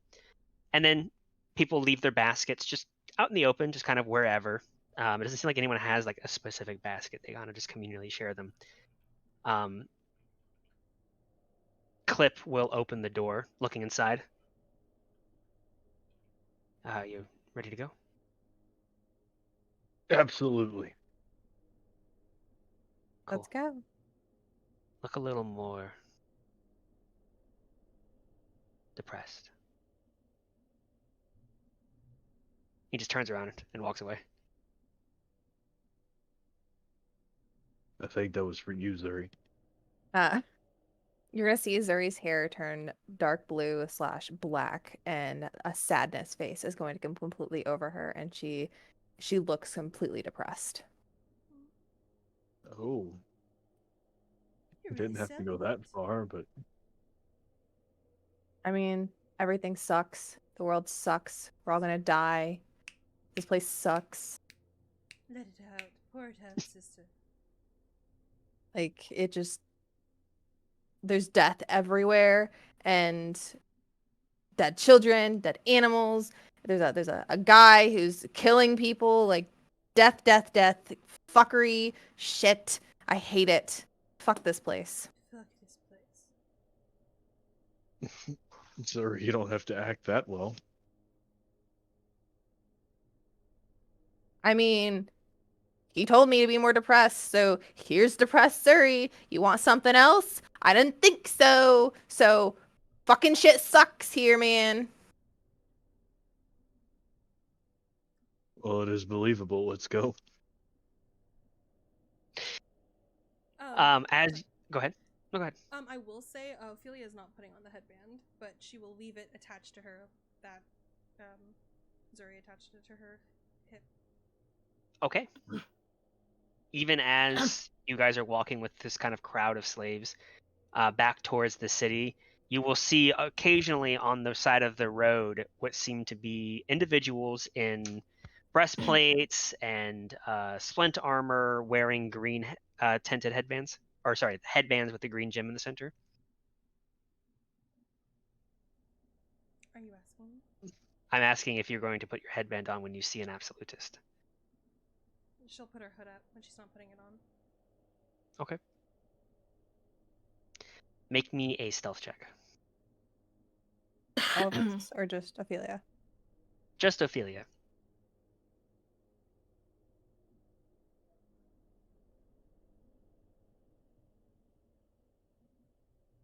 Best roll you've had all night. So good. Okay. As you and everyone else are making your way with the crowd of slaves towards the city, you're going to suddenly feel a hand grab you from behind and whip you around quickly. As your heart jumps, you will see not an absolutist, but Clip. Put your headband on. I'm not putting that on. They will kill you. I'm not putting that fucking thing on. What is wrong with you people?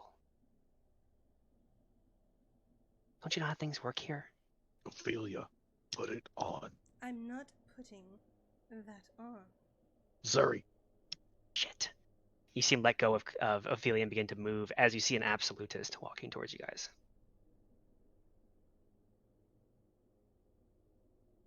What's going on here?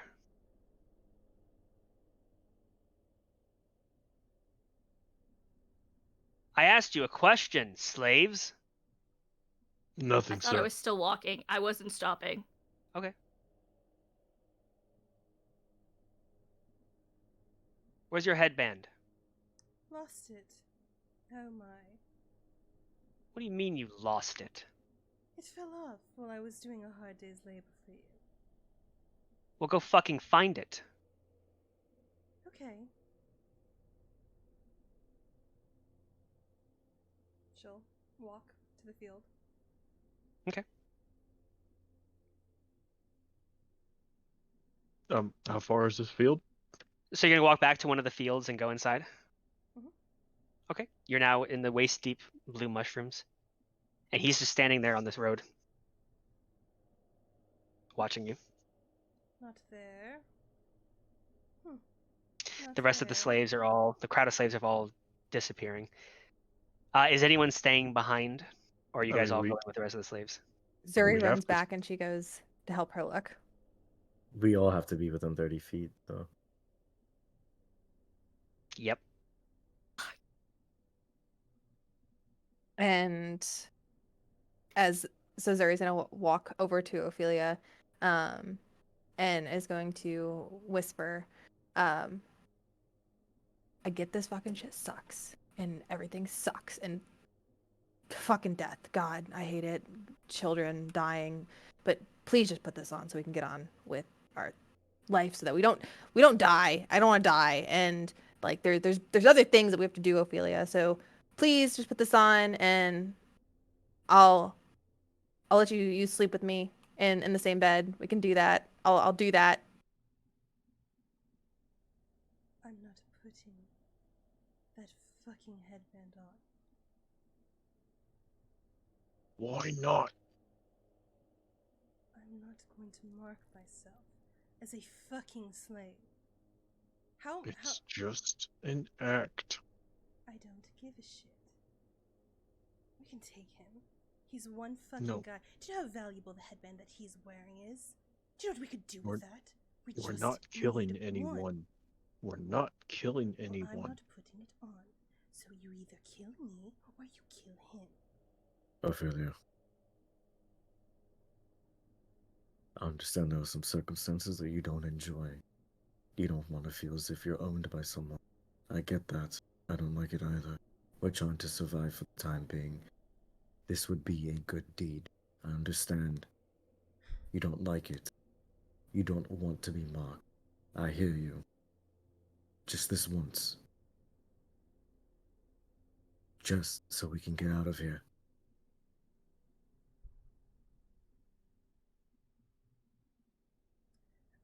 Who is around us right now? Jin? Is this guy? Sorry. Go ahead. Just clarifying question. Who has people So- scattered? Are there many? No. All of the slaves are continuing towards the city. Mhm. With them gone, it's basically the 5 of you. Mhm. 5 of you. Naziath continued on. This one absolutist and more absolutists walking towards him to investigate what's taking so long. I would love to kill him and leave him in here. We're not killing anyone. Fenrir, Let's let me save speak. the slave owner. We can't take all Illusion? of them. Stop trying to make it more complicated. I like that one. Jesus fucking Christ. Just, I mean, whatever the gods' names are. Make it easy. Please. It's just an act. You're lying to them. We all know you're not owned by them. Just What's taking so fucking long down there? more coming. Just make it easy on us. Please. Fine. Some dumbass slave lost her fucking headband. Oh, look, I found it. It was in a pile of shit. Sorry. He just points towards the city.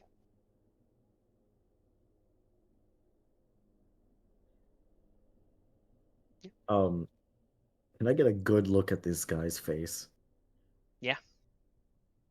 Is there like a name tag of like I'm an asshole or No. like No. piece of shit number No. 5? Like, but just I'm trying to He like, seems to be a human man with kind of a low black beard on his face. He's bald up top. gotta remember that so when we take this over, she can kill him later. But As you all climb out of the farm area and continue down towards the road, you see a couple other absolutists kind of watching you guys, just with squinty eyes. A couple of them you see kind of elbow each other and kind of gesture their head towards Ophelia as she walks past. What they're talking about is clearly obvious on their face. One of them, as they're talking, actually, everyone make perception checks. I'm not going to. Is this a disadvantage in the dim light? This is hearing, so just normal.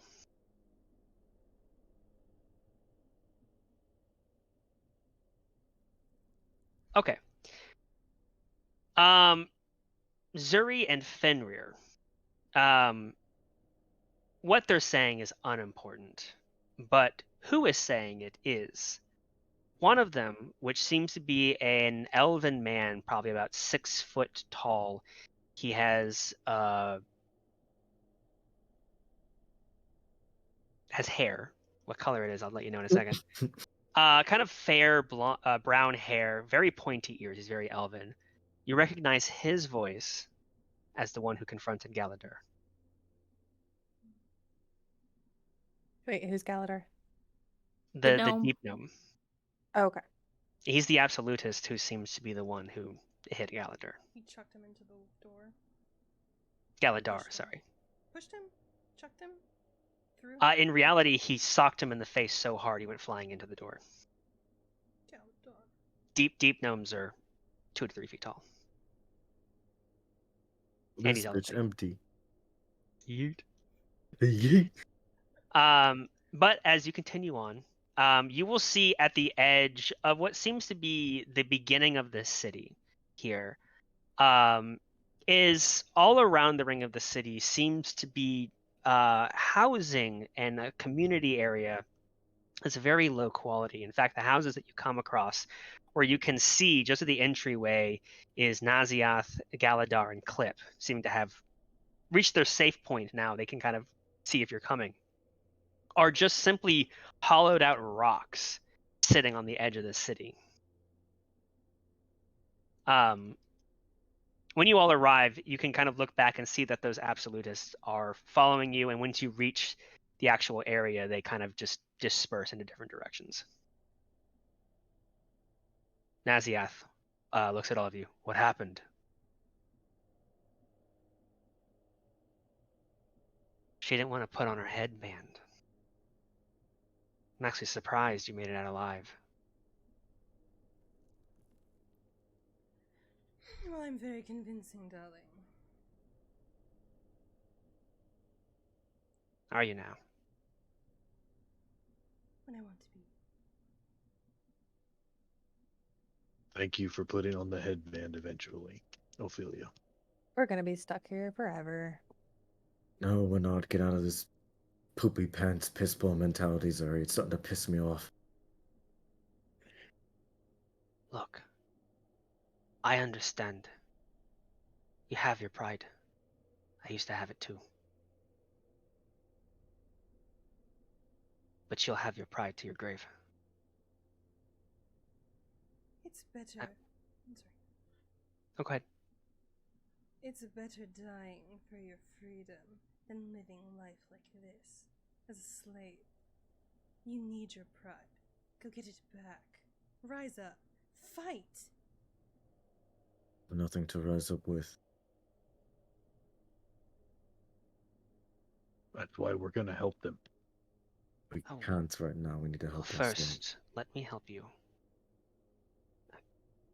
Our home's right over there. We should have plenty of food, right? Clip nods. You're welcome to stay there with me and the rest of the kids. Sounds good to me. As Galadar turns around and he leads you towards the house, there's a collection of 4 of these rocks, kind of in almost a semicircle pattern, with the main road kind of going through it. It's cobblestone at this point. It's kind of like almost a semi-paved area. He takes you to the far right rock. As he does, there's a collection of other slaves around in this kind of community area, talking amongst themselves, when a few of them come up to Galadar, and they kind of stop him. Galadar, who are these people? They're nobody, slaves from another part of the city. Don't worry about it. Well, the Absolutists seem to be really interested in them. I said don't worry about it. I'll take the responsibility. All right. And they walk away. Are we in relative out of earshot of people? No, not quite yet. You will be in a second. Okay. As you follow him through the front door, it's a very cramped interior, and it actually goes in 3 directions. To the left, there's a steep stone staircase that goes straight up and to the right. To your left, to the left, it goes up and to the right. To the left, it goes sharply down and to the left, and then there's also one straight ahead.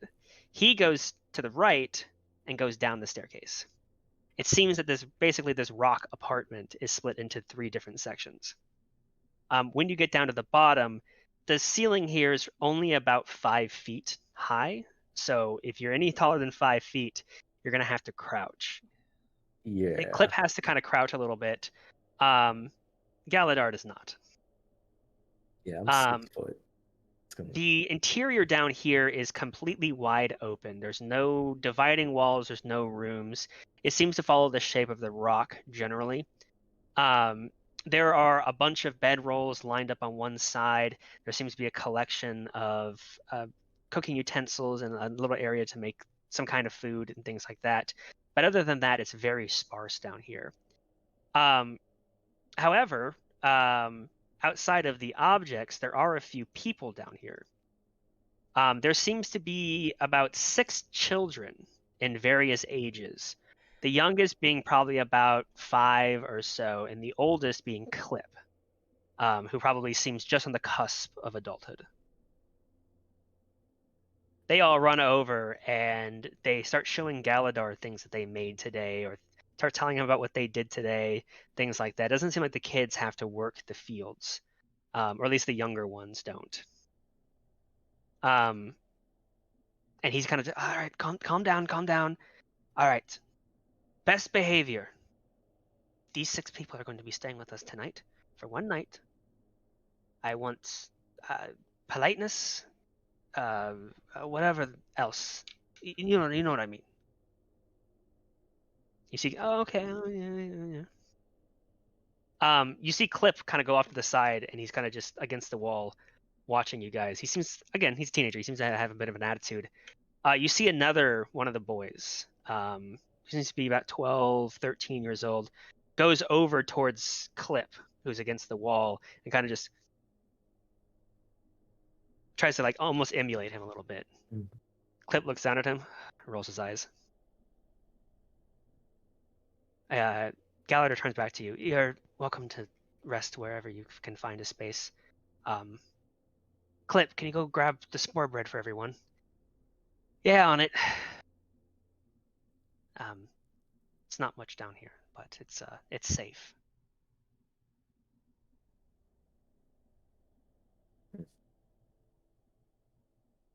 My assumptions is the only people who would have access to the crystal are looking for the gem or the Tao. Or maybe an absolute. Galadar, can I speak to you for a second? Sure. And he'll- I'm gonna walk over to a corner of a room with them, try and stay Okay. out of earshot. As you do, you see one of the youngest kid, the 5-year-old. She's a little girl. She follows him. She goes, "Honey, we're going to be talking. I want to talk Oh, too." that's okay. But do I you said, know "Go." of any kind of plant or potion or medication? I had some before. I'm gonna describe to him what I had, what Mina gave me. I'm so sorry. I have no idea. Fuck. All right. Thank you. I'm gonna go back to the group from there.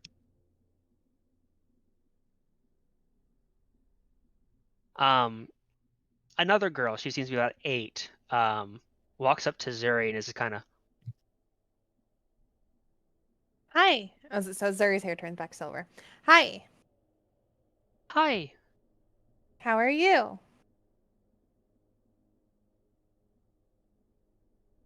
"I'm okay." Did you have a good day making things? Yes. Good. What can I help you with? Are you real? Yeah, I'm real. You can touch me. Like, and she hands out her arm for her hand for her to touch her. Oh, See, okay. I'm real. I'm here. As real. Watching I- Zuri have a conversation with a child. What is it? I have an idea. You remember the colors they described Yeah. for the headbands? You still have the red one, don't you? Which red The one? red gem that Brock gave ruby? us. Do you To think me. Varian could fit it into that headband? I mean, it's a massive gem, mate. He's gonna have to cut it. Which I don't have think- faith in him. I don't think he has the gem working tools to do it. Varian, come here. Yes. Do you think you could cut a gem? In general or right now? Here. Not without the right tools. How hard Need would it be to jeweler's get? tools. How hard would that be to get? I'm gonna go with very hard.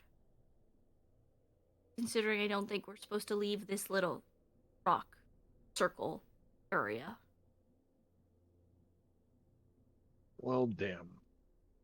I think I may know someone who would be able to get them for us.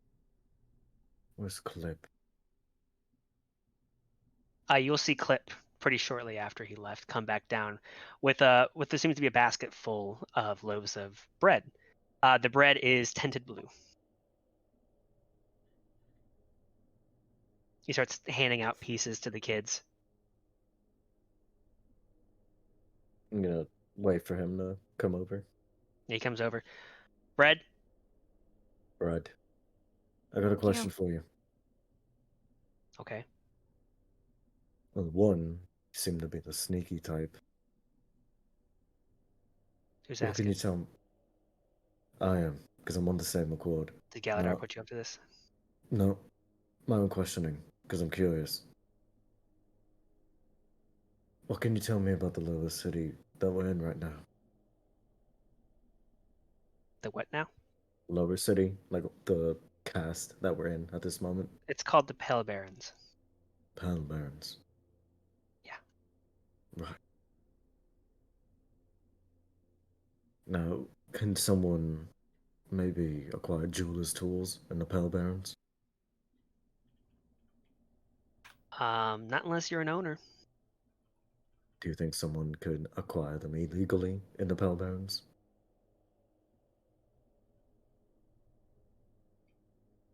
Could you And get some for us depends. on? I got this, Fenrir.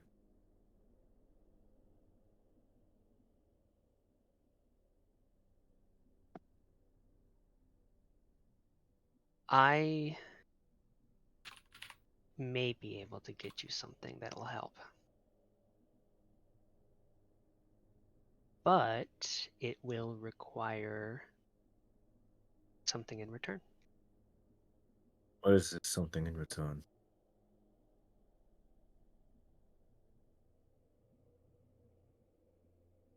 One hour What do you mean? with her.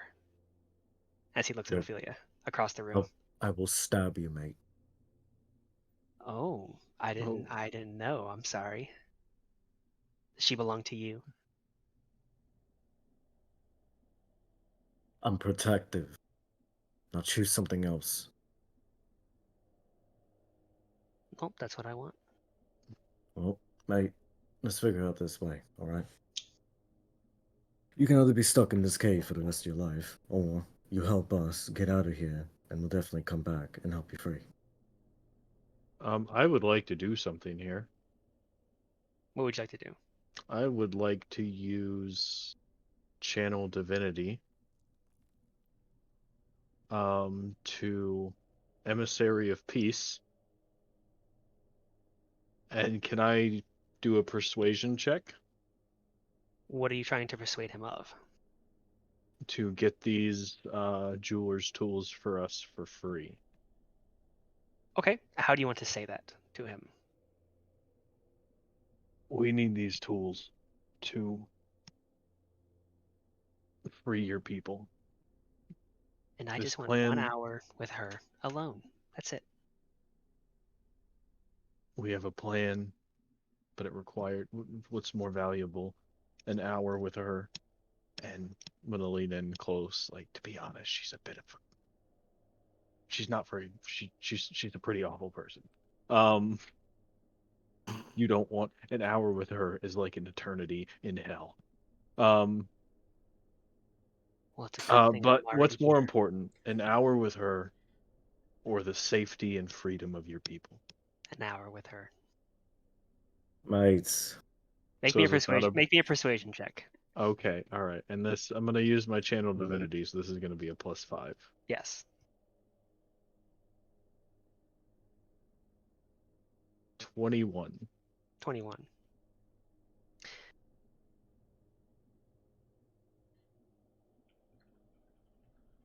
Look, do you know how hard it is to get these tools? Did you know that if a slave is caught with things they aren't allowed, do you know what the punishment is? you're gonna Do you die. know what the punishment is for stealing things in the city? Death, No, but I have Death. complete faith that you won't be caught. but that hasn't stopped you from doing it from before, hasn't it? You're making a lot of assumptions about the kind of person I am. Mate, you just took 6 headbands, didn't you? They're slave Gallader, headbands. No one cares. Okay. And Galdo said you've snuck around multiple times before. It's not a crime to sneak. It's a crime to Yes, mate. steal. But usually when you sneak around, you have nefarious ideas.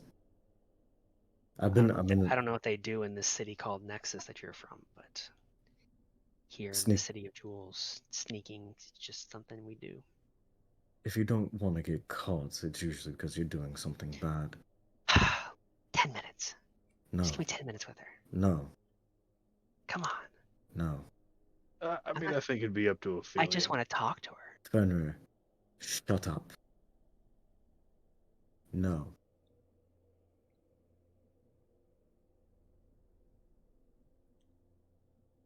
Help me, and I'll make sure you are helped 10 times over. Just help me.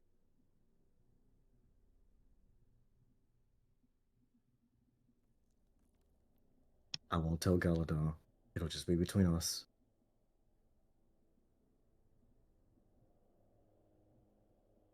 I'm not stealing for you without something in return. We'll figure it out. Just no sex acts. What? What? What the hell are you on about? Mate, you're talking about an hour with a pretty woman. What do you mean? I wanted to talk to her. Talk to her? Yeah.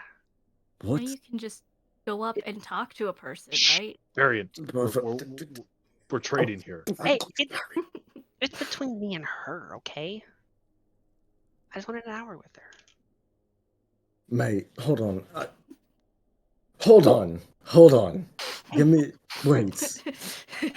You understand how you're framing that, right? I Are you? think where you come from, things must be messed up because immediately sneaking means bad things and talking an hour alone with somebody. You ever been alone with somebody before? Yes, I have multiple times.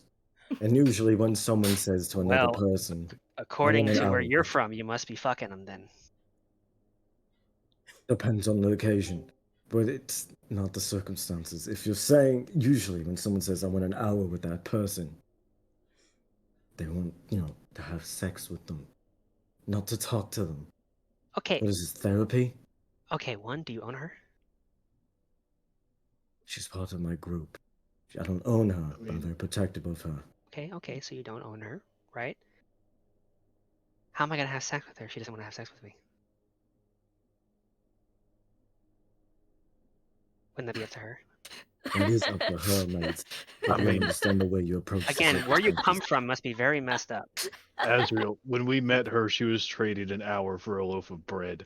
She wasn't These tools trading, are a lot mate. more It was, valuable than a loaf of bread. mate. It was a ploy. It was a racket. She wasn't having sex with anybody. That's why she was stuffing them in the fucking wall and coming back to get them later. Think on a long game of her plan. Regardless of the situation, the way you came off was completely different than what you're asking for. You understand that, right? No. Sorry. Fucking Ophelia, Ophelia, come over here. This is why kids. I'm not a dog. If you would like to Uh, talk to me, you can come here. No. I just want to point out the entire time this has been happening for Ophelia. Zuri, that 7-year-old or 8-year-old girl keeps talking to you. She's being very awkward. Like, I like your hair. You want to touch it? Okay. Seeing this, the 5-year-old girl who had wandered away from Galadar is now at Ophelia, doing something similar. But instead of being like awkward, she's just like, "Oh, why's your hair that color?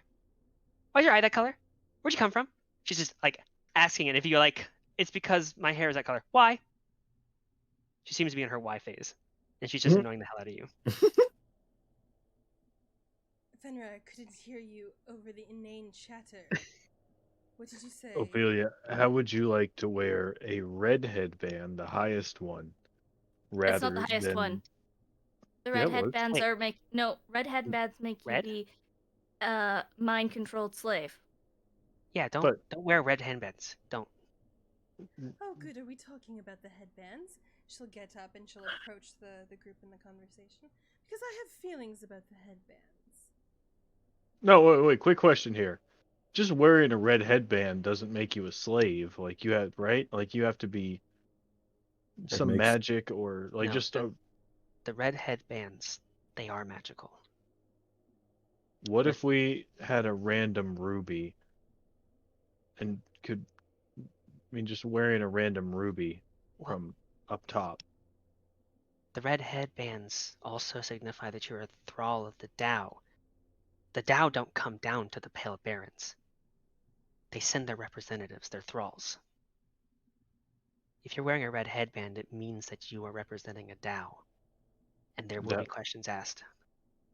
would allow us to move around a No, lot you're easier, focusing on the no? wrong color, darling. We need the You green. don't understand. There are certain things in the city that the Tao know at all times. If I steal these tools for you from an owner, they're not going to instantly know. If I were to go to one of the buildings and chip off a bit of an amber or a sapphire, the Tao would instantly know, apparate, and smite you on the spot. I've seen them do it before. The ruby is ours. No, the point, we got it before we came down here. Regardless of that, that is the point. They are the representatives of the Tao. It's not a good idea to wear these headbands in the first place. Maybe getting an absolutist band. Of getting something. Look.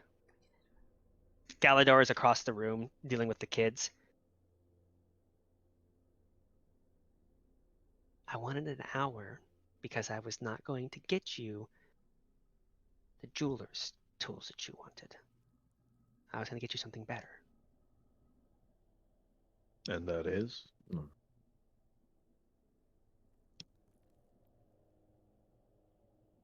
A green headband. Don't ask me how I got it. I think you're my new favorite person. I mean, Really? Yes. Can you go on about how you obtained this green headband?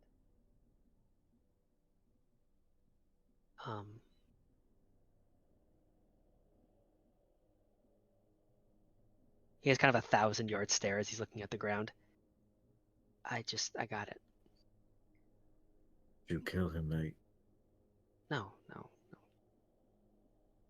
Someone else did. But look. When he said someone else did, can I insight that? Yeah, I got an insight check. I hate this game. I got a And- 7. Kind of hard to read.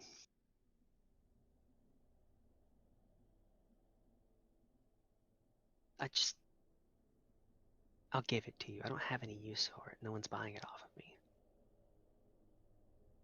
Everyone rightly runs away. But you all need a way into the city. The owners, they have plenty of slaves. I have an owner.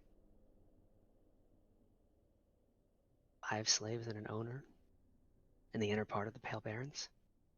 Not uncommon. I need you to tell me anything and everything you know. If I can take on this persona.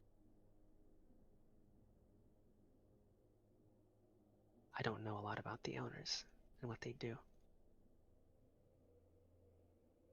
I know our owner. He's this. I think they call him a loxodon. I know what that is, right? Been An around once? elephant person. We call him Owner Anravov. All I know about the owners is that they have a lot of wealth, and they like to make sure that people know it. The absolutists, they answer to the owners. They're still slaves, but they're more important slaves. They're the betrayers. I guess.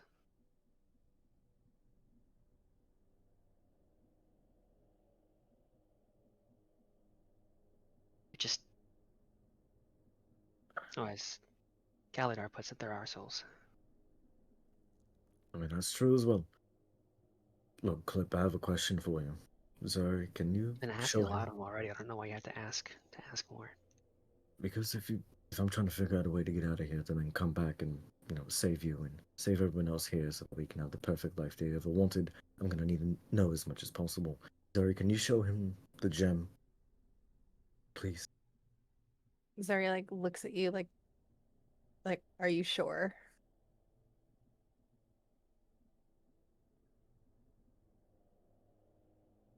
You're right. Never mind.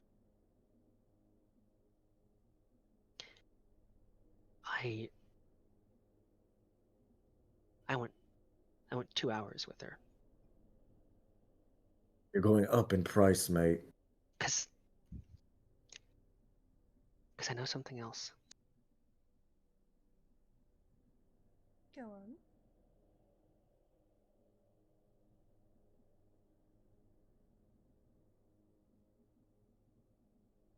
If you show the headband to Anrarov, he'll be in your debt.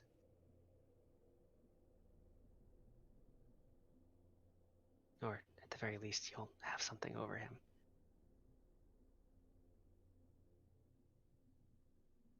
So you're saying to blackmail your owner?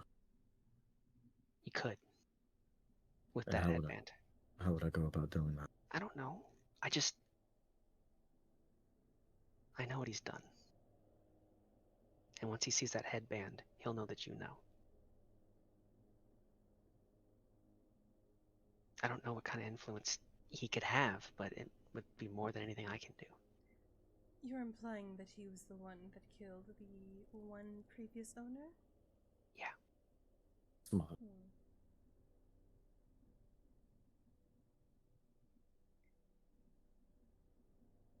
I like the way you think. Hey, thanks. So we blackmail your person. Owner. Person. You're not owned by anybody. Yeah, I am. I've been since the day I was born. He's not here, is he? No, Are these not your comrades, your family? they are. So why do you call him your owner? He's not here. He doesn't own this part of you. There's still some semblance of you that you own. You don't have to call him that. You can see, as all of you, Azrael, Fenrir, have pressured him. I say berate, but you didn't really berate him. He has been steadfast. He hasn't shirked. He's been confident and cocky. Moment Ophelia starts doing it to him, you see him shirking and actually getting like a little sad and shaky. I'm sorry. Don't be sorry. Be mad. Be angry.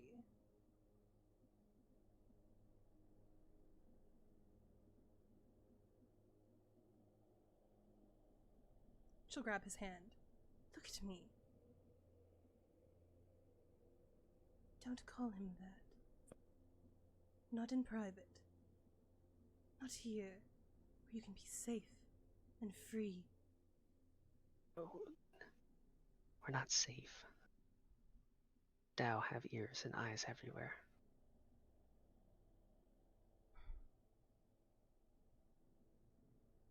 Do you want him dead? What happens to dead, people that wear these? Their assets are sold off.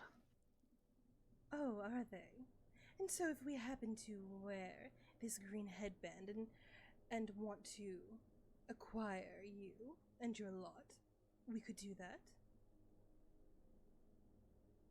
If you were a real owner, the Dao know who are real owners. If you see a Dao, run.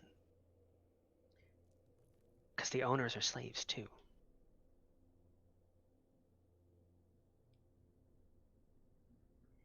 Where's his body? The one that lost this.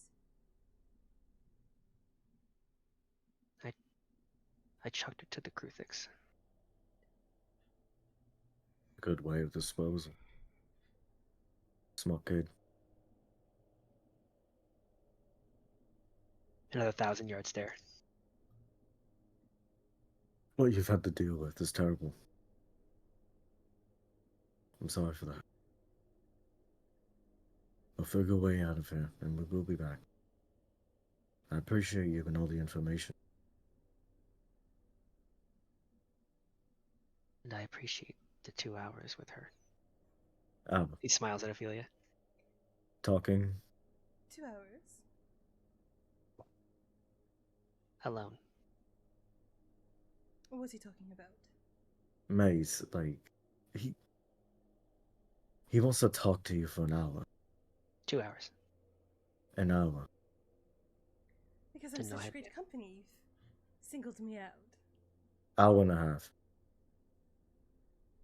2 hours.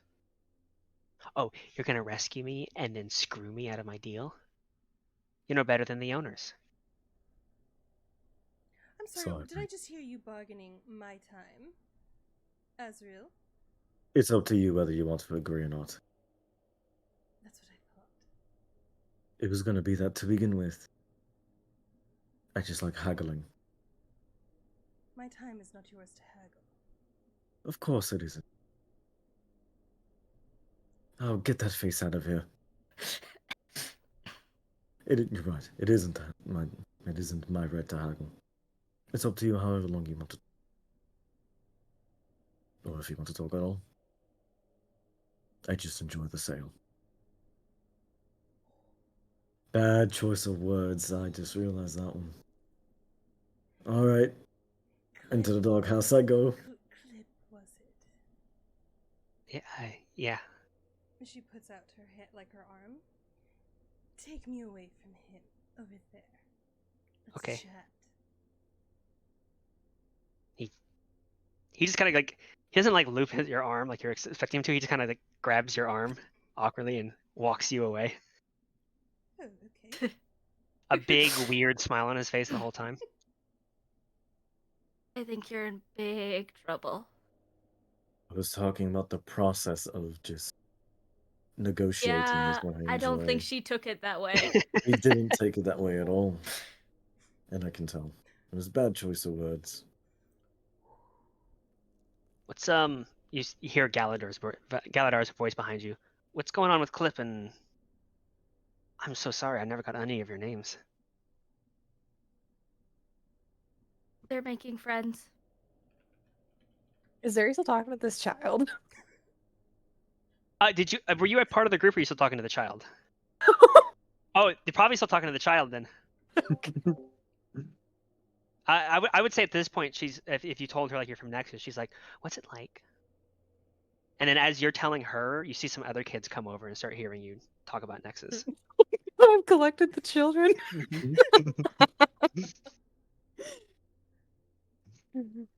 It's a wonderful place. There are churches and there What's are a church? a place that would go to worship our deities. What's a deity? An all-knowing and powerful God. What's a god? A person in the sky. What's the sky? The thing above your head that you can't see because there's a rock. That's the roof. But above that, there's a sky. There's nothing above them. There is. And the conversations basically go like that. You have all the other little kids are like, whoa, what's the sky? And you tell them, and there's one, it's the 12-year-old, the boy who kind of was emulating Clip. Basically every time, no matter what you say, you're like, yeah, right.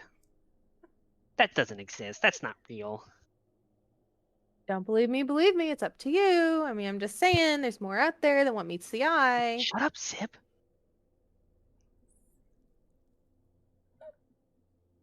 But as you're talking to the kids, Ophelia, you go over with Clip, and the rest of you can have some spore bread. It tastes fairly similar to normal bread. It's just blue. We'll take a quick 5-minute break and come back. Yay. Yay.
You're good.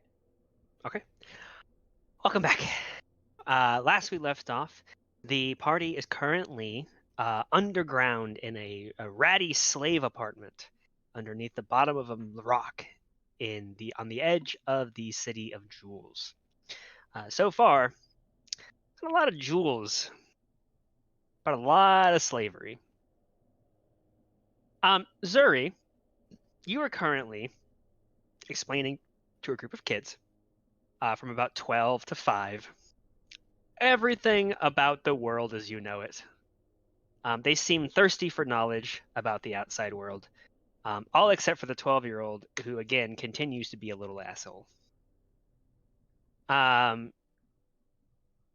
Clip has just awkwardly walked off to the side by himself with Ophelia. And Azriel, Varian, and Fenrir have just ended a conversation with Clip and Ophelia. So we'll start with the three of you. What would you like to do next? I'm just trying to figure out how we're gonna blackmail this guy. Definitely see that as feels like deep in thought. Yeah, Varian is gonna kind of go off and sit by himself. Also, seemingly deep in thought. Okay.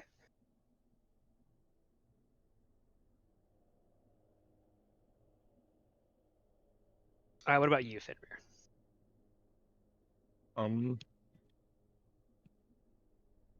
Just standing around. Okay. Then we will go with Ophelia and Clip next. He takes you off to the side, and when you guys are alone, he kind of lets go of your arm. Hi. Hello.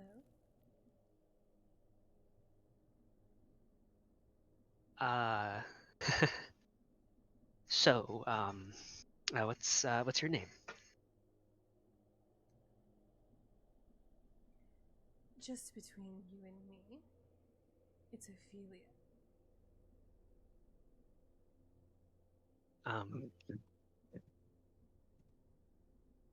Just between you and me, it's Bruno.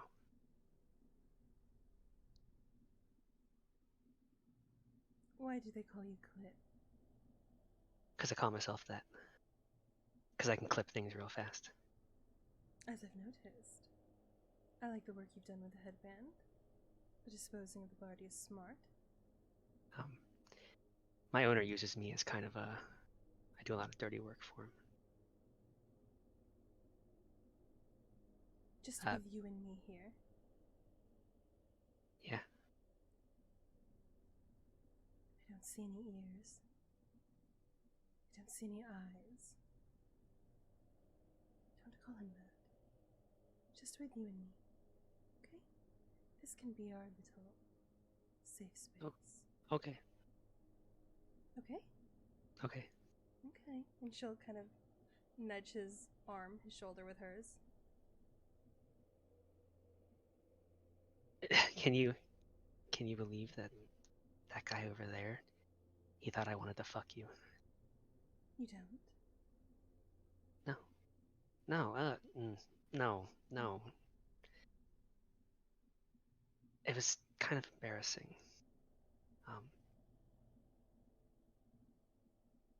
I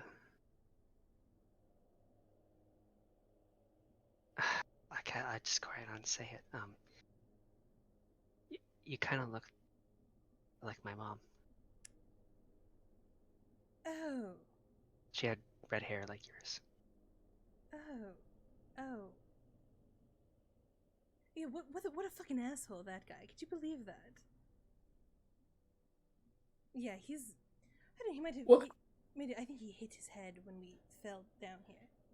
I know you're not my mom, but I haven't really met anyone else with red hair like yours. You look kind of like her. Really? Yeah.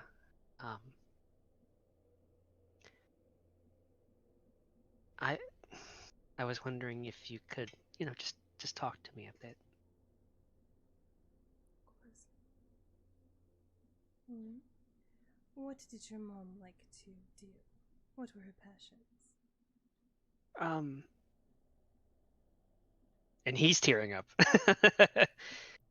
um, she would sing to me when I was scared.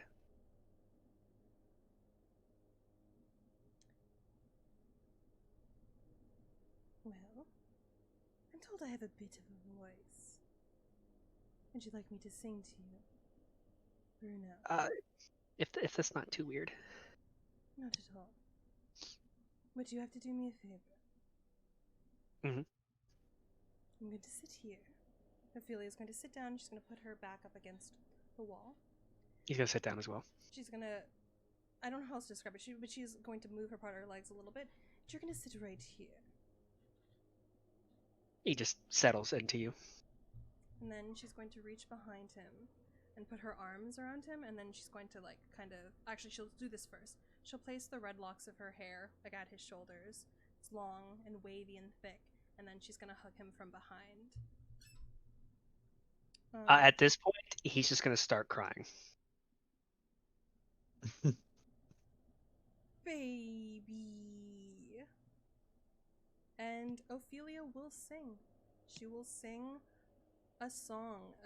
Ophelia has a very husky, low singing voice, and you'd be surprised to know that she can do more than carry a tune. She has a nice singing voice.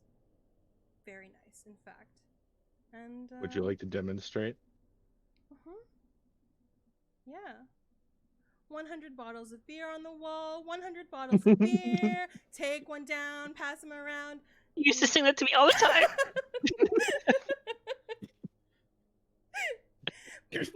Mom? It's like we're really there. But she's going to hum. And there's actually a specific song that I would like her to hum. Can I link it to you? Yeah, absolutely. Would you like me to play it? Yes, please.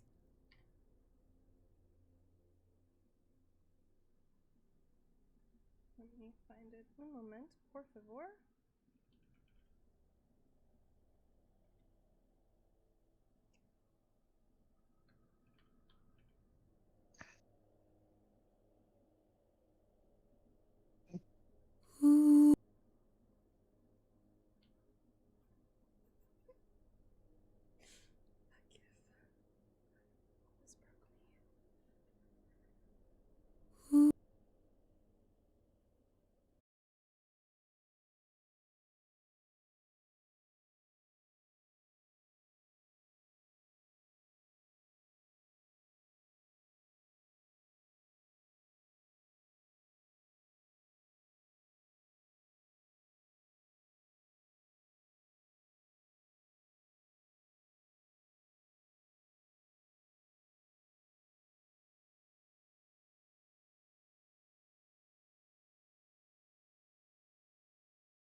With him too. Okay. Seems as good a time as any to get some rest.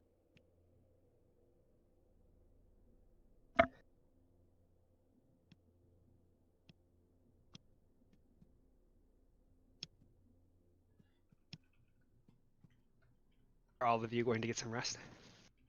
Yes. Not right away.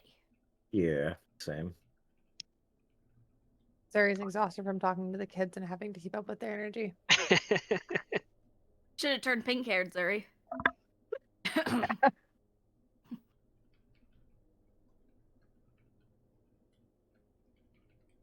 Okay, well, Ophelia and Clip are not going to go to bed or sleep right away. He's still kind of crying in her arms, so there's a decent amount of time for you guys to do or say other things as this is happening. But you can continue to hear Ophelia's rather lovely singing voice echoing through the interior. At some point, the kids are going to get bored with you, Zuri, and go listen to Ophelia, which causes them to also basically fall asleep in a big kid cuddle pile. Cuddle puddle. So what would you all like to do?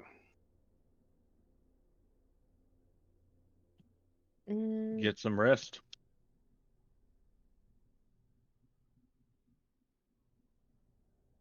Okay, Fenrir wants to get some rest. Or the two people who specifically said they weren't going to get any rest? He's definitely just see like he's deep in thought. Again, just trying to figure out how the fuck are we gonna blackmail this guy. And then just kind of like he's like fighting sleep, and it just kind of succumbs to sleep. Yeah, Varian is also seems to be deep in thought, but he seems to be a little bit more solemn and almost sad. But eventually he will lie down and go to sleep as well. But for a while he's just sitting up, staring out the door, and just seems to be thinking. Okay. What about you, Zuri? Zuri is going to go over and sit by Varian and take a ripped cloth and just like hand it to him as she notices that like I'm assuming Zuri notices that Varian looks sad. Probably, yeah. So yeah, okay. So Zuri is gonna rip up a piece of cloth, and hand it to Varian and not say anything, and just like nod and hand the cloth to him in the case that he needs it. Thank you. I'm here if you need to talk. I shouldn't be sad. I mean, look at everything you're going, but Do you know why you're sad? I miss home. But also, I look at them and that could have been us. It could still be us. When we go back, we might not go back to the same thing.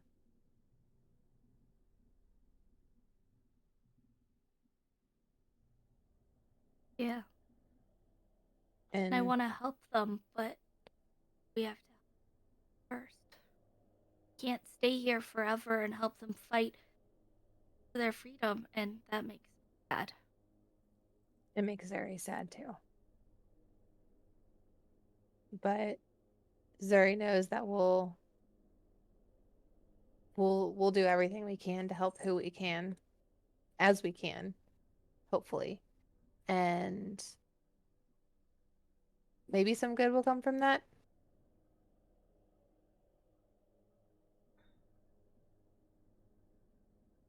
Yeah. And if Zuri is going to be there, I think Varian's going to fall asleep on her shoulder eventually, if she sticks around the entire time. Yeah. And then Zuri will just also like lean her head over on top of on top of Varian's head and just fall asleep. Okay. Just anyone can claim this except for probably Ophelia and Fenrir. Who is basically the last asleep, would you say? I would imagine Azriel. I mean, like out of all of you, I would imagine Azriel because he was actively, trying to think about stuff. Probably. Would you say that's correct? Well, Yeah, probably. I heard my name up, but I zoned out. You're going to be the last one to fall asleep. Yeah. Okay. As one by one everyone falls asleep, you're still up thinking, ruminating of thoughts in your head. Even you start to get drowsy-eyed. You'll notice Galadar, kind of as he's finished cleaning everything up, will grab some of the bedrolls and some of the blankets and just go. He'll lay them on the kids first, and then he'll put one on top of Ophelia and Clip. And then he'll go and he'll drape one on a sleeping Fenrir, and he just one by one, Varian, Zuri, and then he comes over to you. He hands you one. I like the cold. It's fine, thank you. With you sitting down, you're probably about at eye level with him. Mm. I'm sorry this wasn't what you were hoping for. I wasn't hoping for anything.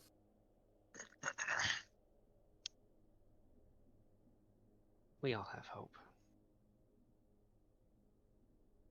Let me rephrase what I said.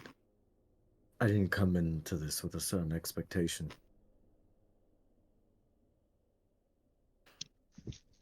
My assumption was either everything had gone to shit here or everyone was dead. I'm glad everything just went to shit. Not everyone dead. Glad we met you.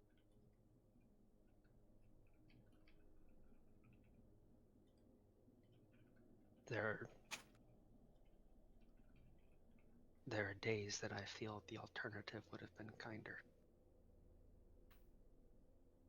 There are days I feel the same thing as well. But it matters in the next step you take. Trust me, I know. Or I wouldn't have these fucking kids down here. I don't know how you do it, man. I don't. Someone has to. I feel the same way. What next? My last name is Grime Digger. It's a family name. Us deep gnomes usually, our names indicate the professions we were given. My family shoveled shit. We were nobodies. My entire life, up until 20 years ago, was shoveling the refuse of everyone else. That's what I was doing when all this went down.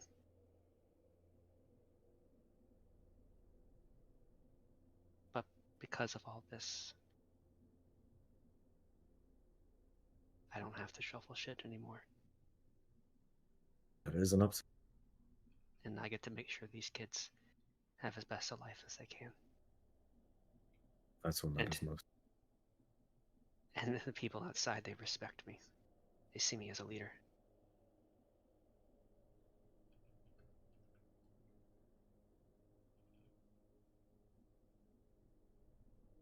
Sometimes I wonder what my life would have been like if none of this had happened.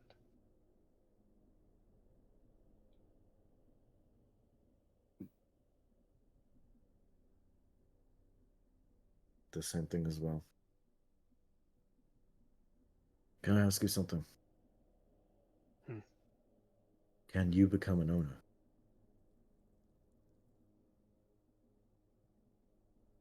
Not unless a DAO decides for me to become one. So let's say an open slot happens, pop up. Doesn't work like that.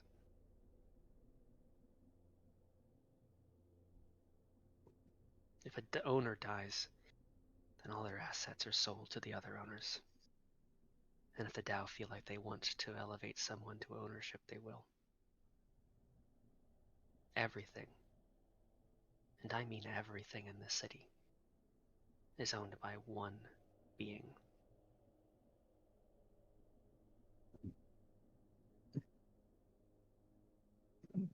He plays us against each other. The absolutes and the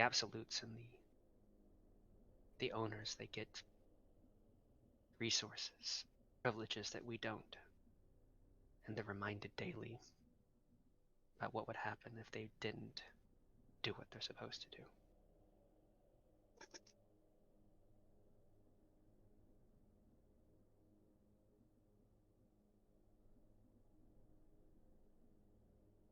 I've seen things like this, at least heard of things like this, only in the deepest pits of the disputed hells.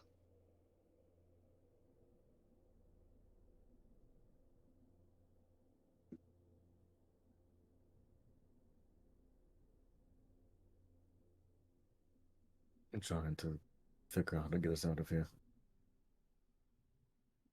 I hope that you do. My fears will come down on you.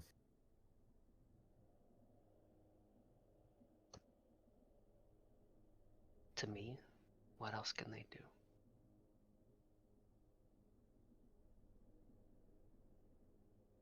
That is fair. Get some rest.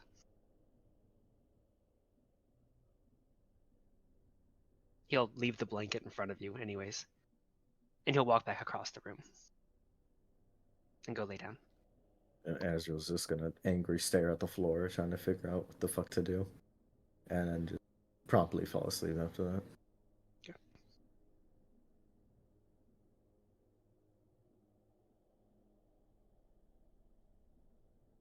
All of you sleep relatively well for what it is.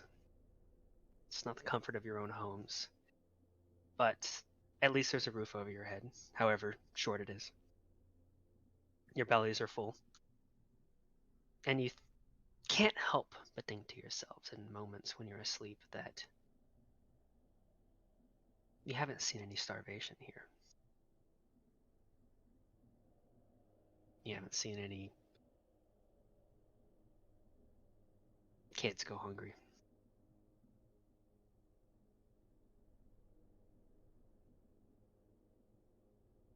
Yet as you wake up in the morning, you are not woken up by the smell of fresh food, nor the sound of kids.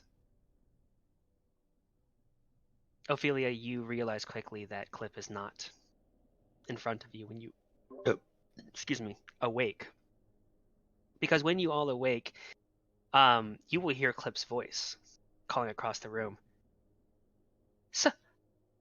Help, please! Somebody help! Bolt awake.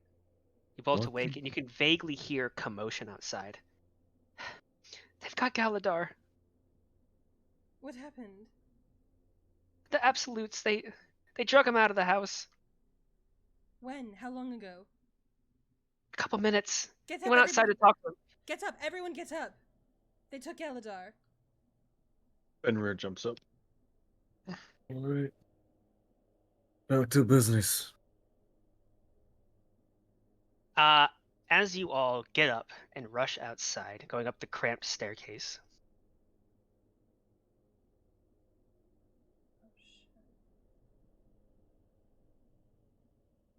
you will see a crowd of other slaves kind of surrounding this area in the center. You can hear them yelling, "Let him go! Stop it!" at what seems to be a crowd of absolutes, their green bands very obvious on their heads. One of them you recognize, the elven man from before, the one who had hit Galadar, now has him in the center of this area and is beating him mercilessly. When he stops, when you guys all come out, he looks up. I was looking for all of you. Galadar here didn't want to tell me where you were. I guess I should have just looked inside. Well, here we are. Leave him alone. That's not what his owner wants.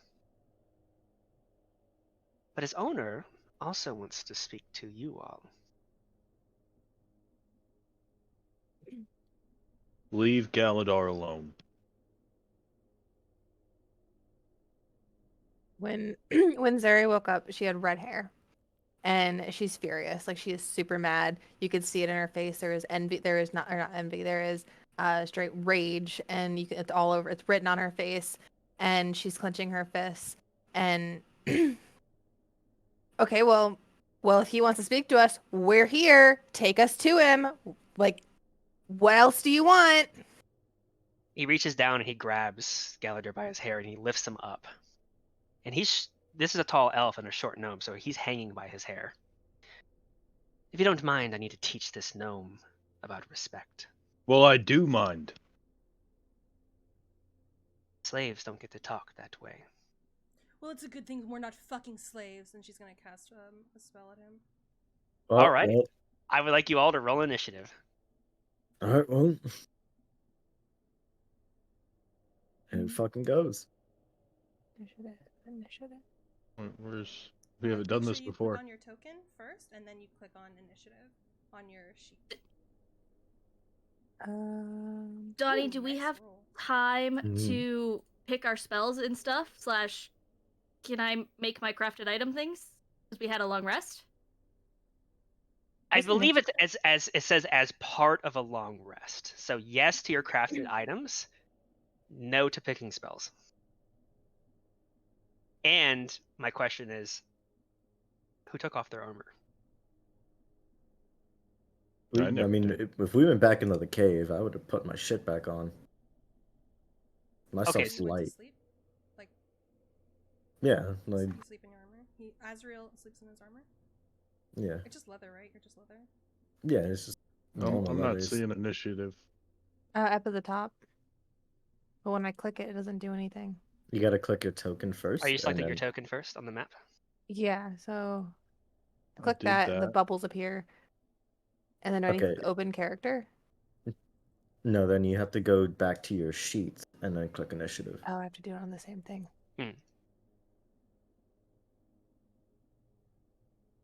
Wait, but I clicked my character, but I don't see initiative. It's in the Well, center of the sheet near the top. Oh, there so it is. yeah, you click it to select it, then you click the sheet. Yeah, perfect. So what spell you cast? Well, give me 1 second. Let me get everyone my guys on initiative, and then we'll handle all that. Oops, dang, very So, well, no, my first roll was an 8. Oh. It took too long to load, so Damn. I double clicked it. Yeah. Zuri, you have a protective shield. You're the only one who has a protective shield. Do I still have this cryo shot that you made me? No, Well, because well, actually, technically, I guess I could activate it. I do have 2 cryo shots, so yeah, sure, you can have one. cool. 2 cryo shots. 1 poison shot. I have 1 powered shot. 1 poison shot.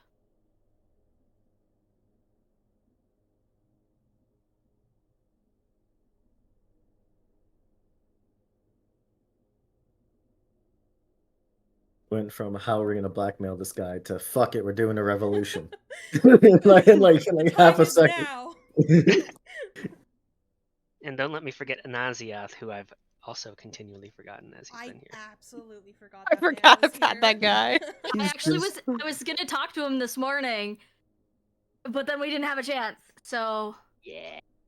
uh, My one weakness as a DM is actually, ancillary that's a 1 NPCs. cryo shot. And 1 berry. Where's his stat sheet though?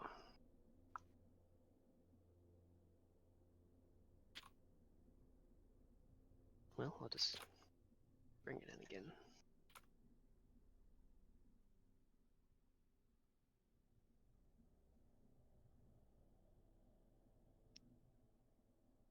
Right, so how many people are we facing?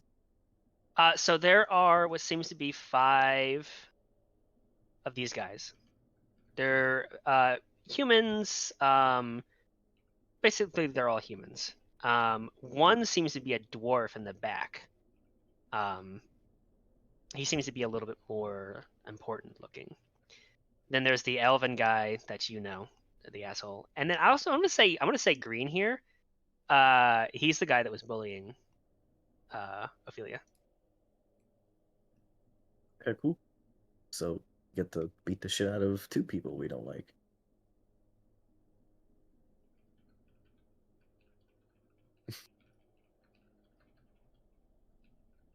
Ophelia said no bully zone. Fucking zap. Oh, she's been fucking rearing to go. Okie dokie. We got everyone on the turn orders. So, Ophelia, you're going to get a surprise round, which Okay. means you get to go a free turn here. Let me get the...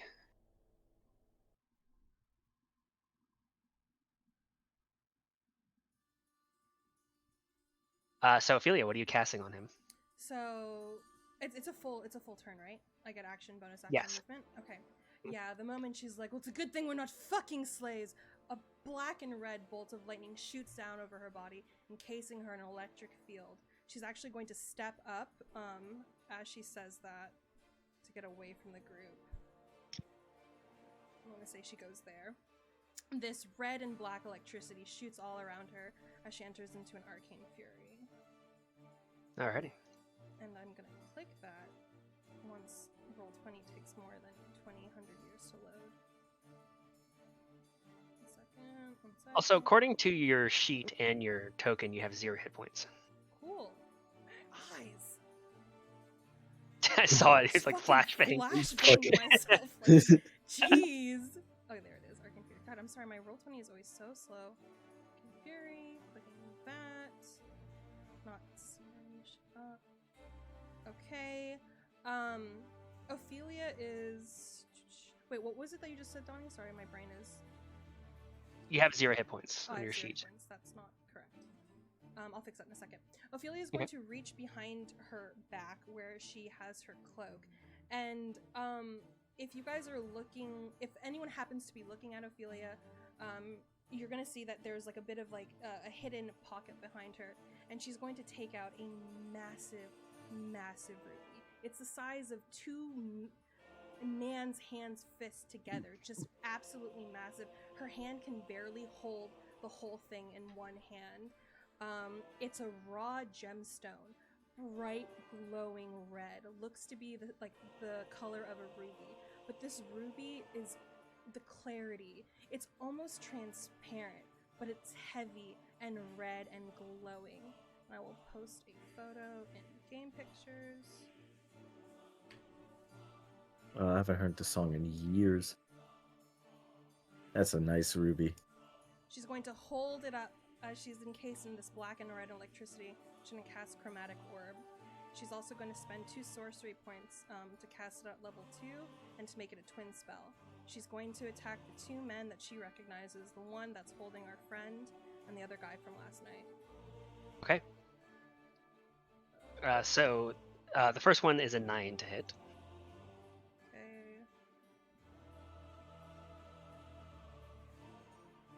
It's going to be 7 damage with Arcane Fury.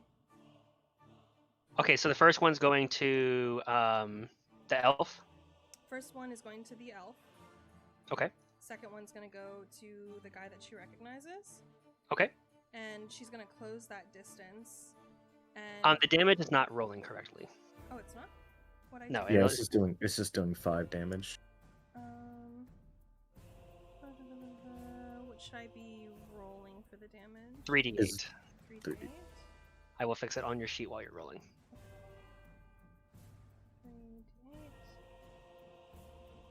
3d8. You want to use your inspiration for the 9? You know what? Sure. Like, this was a... I mean, you really hate this guy. I do really hate this guy. Okay. Oh, that's fair. No, that's fair. Checks out. Okay, it should work now, so you can roll it normal again if you want. Try again. Ooh. Nice! There we go. Thanks for the suggestion. Okay, hang on. It shouldn't be added. It should be 15 points of damage. Okay, plus the 2 from Arcane Fury. It keeps adding your charisma, and I don't know why. Okay. So it should be to that guy, to the elf, it should be 17 points of damage. And then to the second one who harassed you, it should be 7 points of damage. So as you pull out the ruby and the black and yeah, She didn't roll damage for the second one either. It's still 5. oh yeah, roll. No, she got the 13. I'm sorry. So 15 points of damage to the second guy. There. Okay, so as you you go into an arcane fury and you case yourself in black and red lightning. You pull out this massive gemstone. All of the slaves back away in shock. Even the absolutes are so terrified they don't even react as you 2 chromatic orbs slam into both of them. The elf drops Galadar to the ground, and the second guy also stumbles backwards as they take a pretty decent chunk of damage there. But they're not down quite yet. I'm gonna have Ophelia step up and close this distance, encasing him in her aura. Okay. And that will end my turn. Alrighty. With that, some of the slaves begin to back away and run, realizing that there's some kind of fight going on. They don't want to be here, but some are just so mesmerized by what they're seeing. Azriel, it's your turn. Ooh. It's time to bring out the big homie.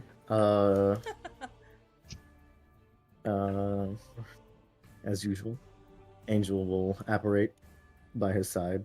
Okay. And I just need to make sure something is correct.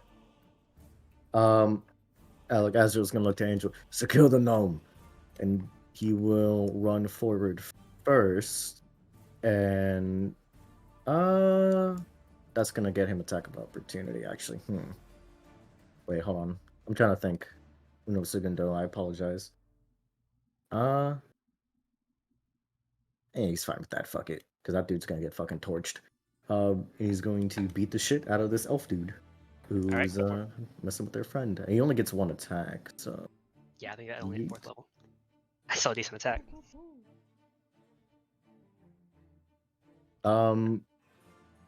Seeing as this is like the first time we actually seen Angel swing his sword, he seems, for something just apparated out of nowhere, out of sand, seems very good footwork, like amazing blade work. Seems to have done it for years. Yeah, I think that's all he can do for right now. Okay. And I'm gonna go for this guy because he looks important. Okay. So I'm gonna look to Fenrir. Don't know who he is. He looks important. And I'm going to swing over and shoot a crossbow. Okay. I'm gonna shoot my crossbow. Hold on. I'm trying to figure out if this works. 1 second. I'm sorry. Still new to this class. To be fair, this is the second combat we've had in To 5 be sessions. fair, Yeah. to be fair. Yes. Where Exactly. I'm like, what can I do?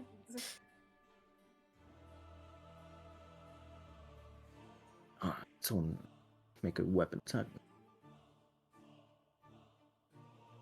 Okay, cool. So I am going to shoot the crossbow with the cryo shot, and also as my bonus action, use one of my maneuver die to make it a staggering strike. So he can't move and he can't do any actions if he Wait. fails both. Ooh. All right, so let me read this really quick. So hit him with a cryo shot. Mhm. Okay, so hit him with a crossbow for a 15. Yeah. A 15 is going to miss. Look, I'm gonna use my fucking inspiration. Fuck this guy. Okay. I'm pulling it out. I don't care. I hate this game. I'm so sorry. So unfortunately, as you fire your crossbow, he sees you kind of aiming at him, and he throws up his shield, and it ricochets off. You don't lose the cryo. Never go mind, you ahead. were answering the question. Go ahead. He doesn't lose the cryo shot Okay. because you technically missed. Cool. And as a final thing, can I look to the crowd and just go, when are you going to demand the best for yourselves? Fight! And that's it. That's all I got. Okay. On his turn, the dwarf's turn. He is going to very hastily cast a spell, and you see him mutter the incantation, but his hands are shaking. Like, people don't fight the absolutes. And he actually messes the spell up the first time. And then he does it again, and he's going to cast Slow. Oh, shit. It is a 40-foot cube within range. So he is going to just straight up do it right here. He doesn't care that his ally is in the way. So I need everybody to make me a wisdom saving throw. Oh god, Zuri. Oh, Zuri. Save I me, did Lord. okay. I did okay. Oh shit, I did it to myself. How do you do the saving throw versus the check? Oh, So where's there's that a at? saving throw box at the left side of your sheet, just to the right of your main stats. I got a 17. 22. Oh. I rolled 2. Okay. Let me do for Naziak. Naziath or Naziak? Naziath. Insomniac? Okay, so a couple of the civilians are going to get slowed. Unfortunately, Ophelia and Azriel are both slowed. Slow, for your viewing pleasure. Your speed is halved. You have -2 to your AC and Dex saving throws, and you can't use reaction. And on your turn, you can either use an action or bonus action, but not both.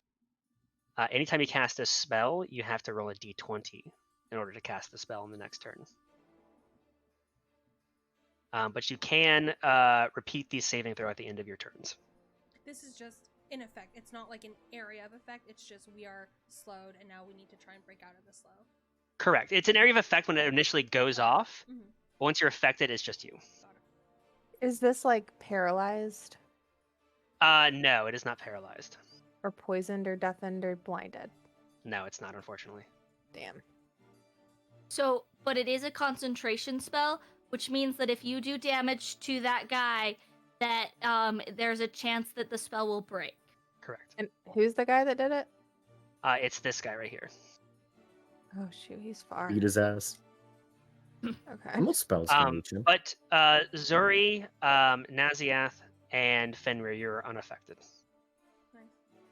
Zuri, it's your turn. Okay, so it's I don't know how to make that the arrow. It's the guy all the way to the top. The top. Correct. this Yeah, guy. the dwarf. Okay. So to bridge the gap, Zuri is going to step forward, and she's going to use Face Step, which for Summer, immediately after you use your Face Step, each creature of your choice that you can see within 5 feet of you takes fire damage equal to your Charisma modifier, Nice. minimum of 1 damage. So do I need to roll anything for that? No, what's your charisma modifier? So it says +1, but below it says 13. So you have a +1 to your charisma modifier. Okay. So, So you'll do 1 point of damage. okay. Might still And be the- enough. Well, that's for this guy right here, because I can't get all the way up there. Oh, sorry, misunderstood. But then she's going to use. Are you teleporting? No, I don't have that for this one. I don't think. Face steps, I believe it's as you teleport. Oh, okay, Yeah, you teleport and then also you do an additional effect. okay. So then she'll step forward and she'll use Face Step again. Ooh. In addition to using Bless on Azriel, Ophelia, and Fenrir. And I will use it at level 2. Okay. If I can. Can I do that? Level 2 just means that you can add an extra person. Oh shit! Yes. Oh, Oh. shit! What was wrong? Then I'll just use Yeah. 1. Oh, whew. Whew. You okay? Yeah, but remember we have to stay within 30 feet of people, or 60 feet of Oh shit, that's a 30 Okay. feet of Zuri. I'm now gone. Yeah, Zuri, unfortunately, I'm not gonna. You just can't move there. Okay, so then I can move here. Mac, bring out your I spirit believe. character. Oh, No, here. because I'm. Yes. Okay, Yes. and I'll use face up on him, and then I'll change to guiding bolt to hit this guy. So unfortunately, if you're within melee range of an enemy, any ranged attacks, including spell attacks, are a disadvantage because they can interrupt your attack. Okay, so how do I do that? So you just have to not be within melee range of somebody who's an enemy. So cast it before you step up to him. Yeah. Mhm. You can cast it first, and then bonus action face up to him. Okay. Mhm. Then I'll move back, and I will cast. Wait, can someone do the line to make sure I'm within 30 feet of that guy? Because that's how far the spell goes. Well, for Yeah, you're guiding within. bolt's like 60 feet or Yeah, 120 guiding feet bolt. or Yeah, something like guiding that. bolt is pretty far, so you'll hit him. Okay, and what happens if I make it at a level 2 for guiding bolt? You'll do an extra dice of damage. Mhm. Okay, I'll do that then. Okay. Nice. Very nice. Ooh. And So- You bastard. Yeah. sorry, go ahead. And then you face step. And then I'll face step to burn this guy at 1 damage. Perfect. I do want to say that Ophelia's aura of this electric, you can hear it crackling, red and black lightning encasing her, hurts. So Yes. you don't want to be within 5 feet of her. You can I'm actually see gonna- it's burning, it's singeing the ground and everything around her in a 5 feet radius. I'm actually gonna do this for you. Thank you. There you go. There's a lot of variables lot- going there's a on lot right of- now. moving parts. There's a lot of, there's a lot of shit. We're learning. That's okay. Okay, so you run up next to Fenrir, and as you're running, you throw a guiding bolt across the field of battle. It slams into the dwarf, and he stumbles back. Let me make a saving throw for him. Constitution saving throw. He will pass, unfortunately. Oof. But he does take 18 points of radiant damage. Beautiful. And then, right as soon as the guiding bolt dissipates, you disappear in a flash of fire, and you reappear right next to the guy in front of him, and he gets singed as you land. Very good. Nice turn. And I will be done with that. Okay. It is not actually the guards' turns, the Absolute's turns. It is, in fact, Clip's turn, who, underneath his coat, he flips it out, and he has a dagger in his hand. And he That's runs across the field, jumps over Galador onto the elf, and just starts right in the neck, just and takes him down, blood spraying on him Let's go. as he kills him. This kid's crazy. We're keeping that one. Yeah, we're Ophelia. keeping this kid.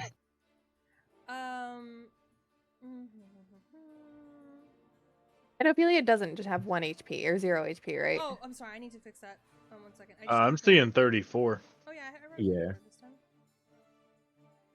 Hang on a second. I moved the token, it should update. There we go. That's good. I'm alive.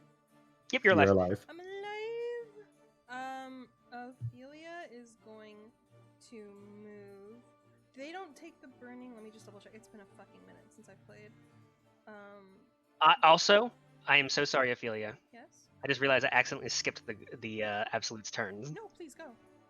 I apologize. No, you're good. I believe they take it at the start of their turn, Yes. if I'm not mistaken. So he just takes the damage. It's no save. No save, just 5 damage. 5 damage, nice. So he begins to burn up. He is going to swing out at you just wildly as he's backing away. That is a 9 to hit and a 10 to hit. Mm-mm. So he's just flailing, backing away. Ah, fuck, shit.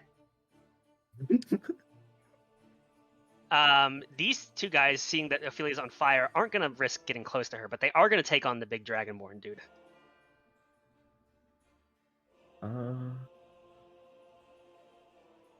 That is going to be 4 attacks to him.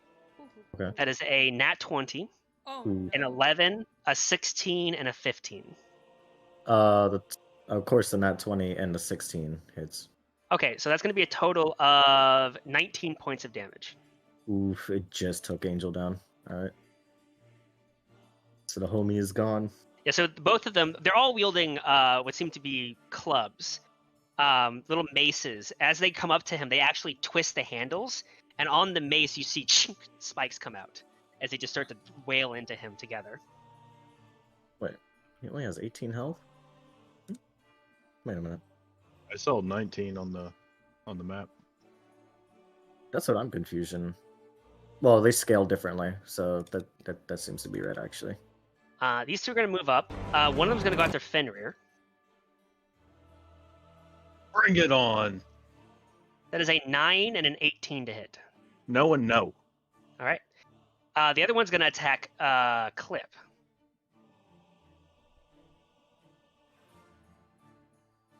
Oops. That is a hit and a miss. So the first one hits Clip in the side, causing him to roll out of the way. He's going to uncanny dodge that. For some half damage. Kid. Hold on. Pretty decently sized rogue.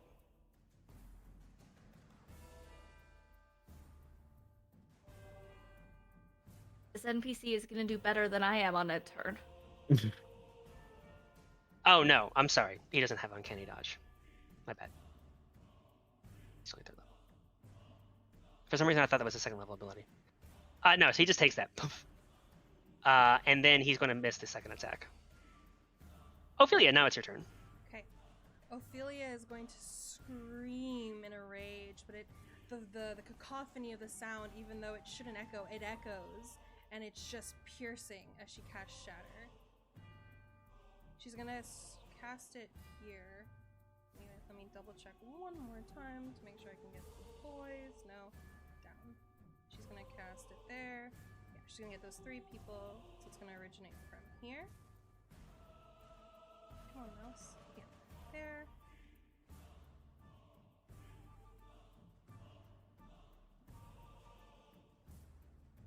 Did it go?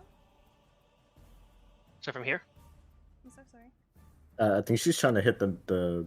No, I'm trying Are to you trying to hit the the guy, the caster. Up Yeah. there. Okay. So it's a 10-foot radius. Yes. I want to go through. There we go. Okay. Is it at check behind the sheet? It might be asking you what level. I cast it at 2nd level. It's just running slow for her. Okay, Is it so the- Constitution saving throws all around. Well, she's still slowed, right? Well, she But can. I can still do an action. Oh no, you're slowed. So you need to. Thank you. I should mark them on the sheet. You need to roll a d20 for me.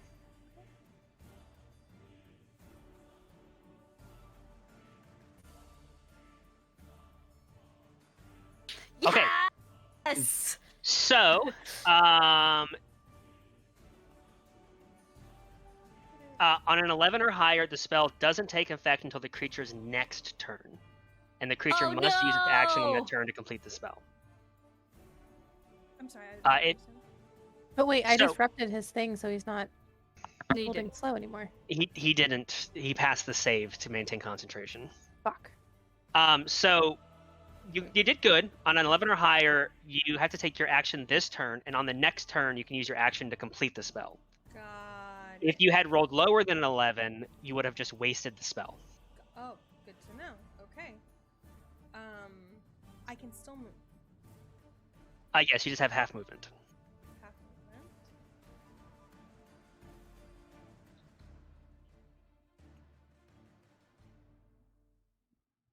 Keep in mind that it is a delayed effect. So you're casting it here at this spot. So it'll go off at this spot next turn. Okay. Good to know. I do want to hit both of our friendos, but I think it's more important that I hit the big guy. Okay. I'm just letting you know, according to where you cast that spell, that will hit you next turn. Oh, what?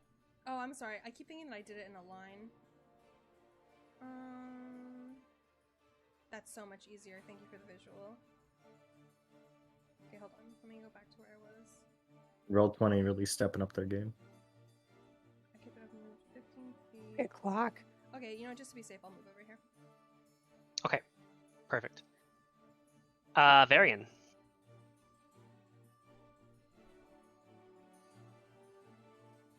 Are these wagons really here? Can I duck behind the wagon? Yes, you can. Okay, and then I'd like to step up and shoot this guy using both a poison shot and clockwork bolt. Okay. So Oh, nat 20 to hit. Ooh, let's go. So that's the basic damage, plus 9 poison damage. Ooh. Then, if it doesn't pull the bolt out, it will do an additional D8 on its next turn.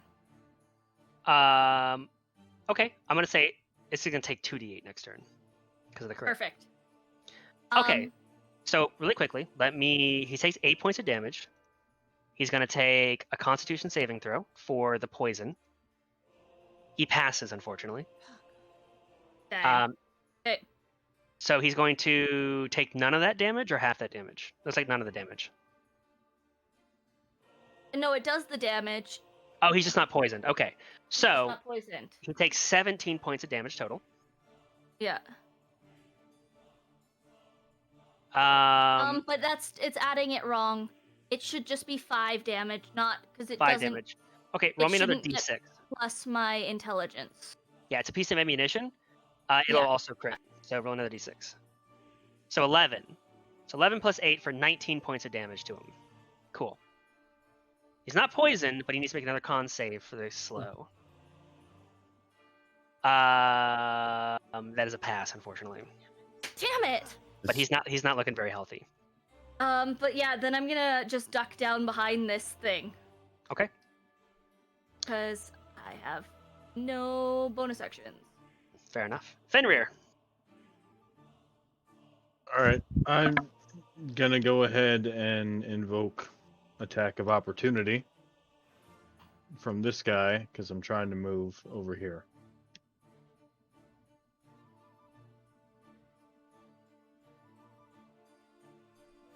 Keep in mind, I believe that's 35 feet out of 35 feet.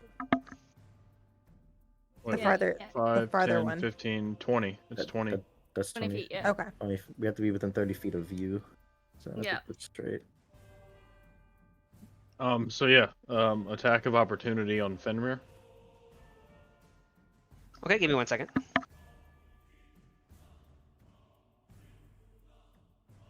Just continue with your turn. Wait, what? Oh, you said continue? Yeah, we'll get it done. Sorry. I'm back. All right, he's running up here, and you need to get back, kid. And he's going to attack. Oh, this guy. Okay. What's the difference between Warhammer and Warhammer Versatile? Does it matter which one I click? Versatile means that you're using 2 hands to attack with, giving you a higher damage dice, but it also means you can't be using your shield. Oh, I have my shield. Okay, so yeah. 18 An 18 will hit. for 6 points bludgeoning damage. And 6 points. I am going to go ahead, and as he swings his Warhammer, it lights up with divine light. And he divine smites. Hell, now you do. So I just started smiting. So where's smite? It should be 2d8. It should be in your like sidebar features. Yep. And then you click it from there. 10 Nice. first. 10 points. A total of 16 points of damage. As you, by the way, the attack of opportunity missed you. As you step up, dodging one swing, you come up with the Warhammer and just right in the side. And as the Warhammer connects with the side of his body, it explodes in radiant light, and he gets thrown to the ground. You can hear and see his side just kind of cave in from the damage. Oh, is he dead? No, he's not dead. Well, then I'm also going to use try and get him away from the kid. Crusher. When I hit with a weapon that does bludgeoning damage, I can move him 5 spaces. So I'm just going to move him right here. You're moving 5 feet, yeah. 5 feet, huh?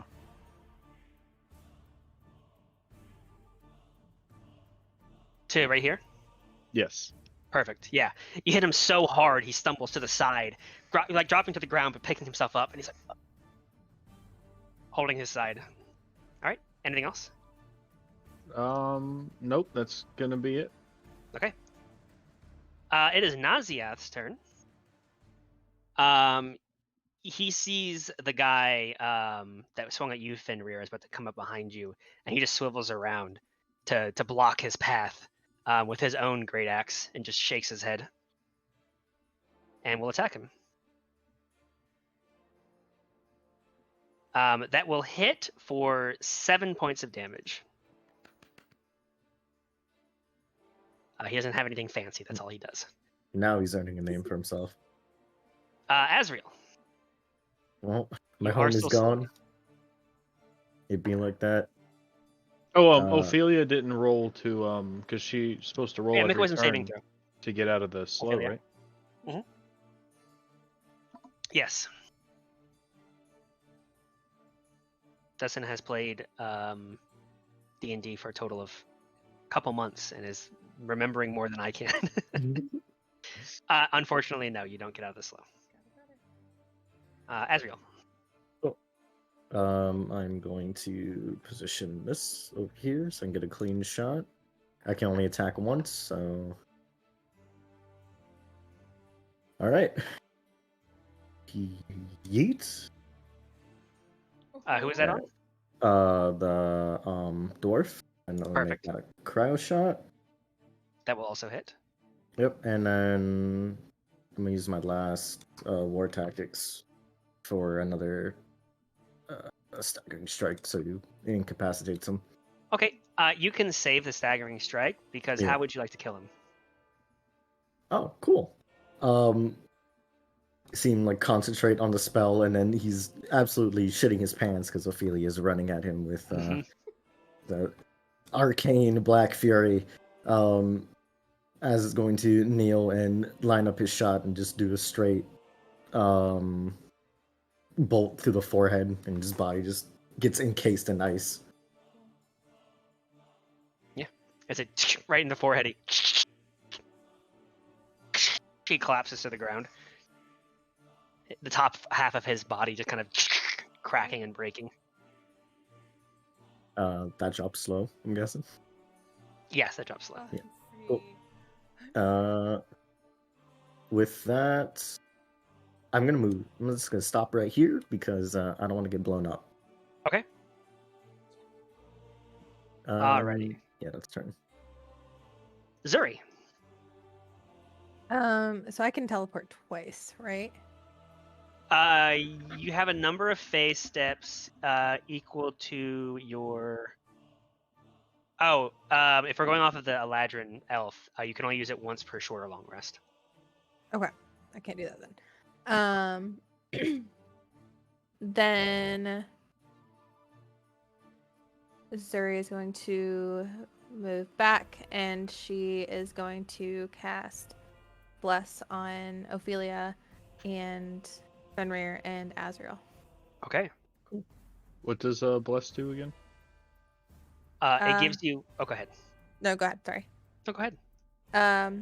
You bless up to 3 creatures of your choice within range whenever a target makes a NBSP attack. I don't know what that means.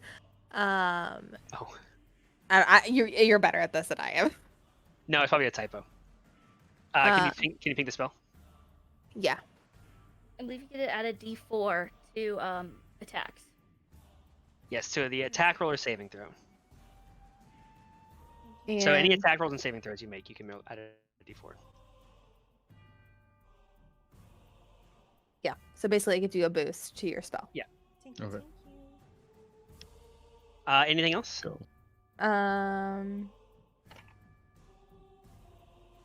No.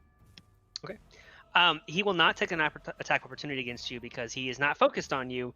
He is focused on the swirling hell woman in front of him. So he probably doesn't even notice that you leave his presence. He's just burning alive. Yes. If Fenrir could say something in the heat of battle. Sure. He's just gonna yell out, your leaders are dead. Lay down your weapons. We don't want to kill anyone else. Oh yes, we do. I was gonna yell this Absolutely, too. we You have my fucking word. do. You'll be spared. Speak for yourself, mate. All you fuckers are gonna burn. I was gonna say make an intimidation check, but it seems half the party is also yelling for their death, so I don't think it's gonna work. I already took the 5 damage off of for him. He is going to swing at you. That is a 19 to hit and a 9 to hit. Slow us down. I can reaction. What's that? Slow Yes. us down. I can reaction.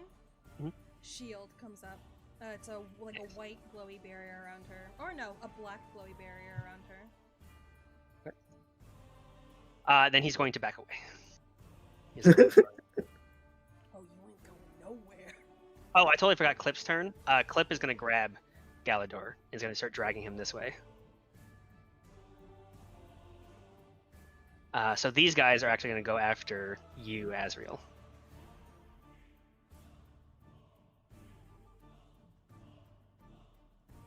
I could have done an intimidation check, yo.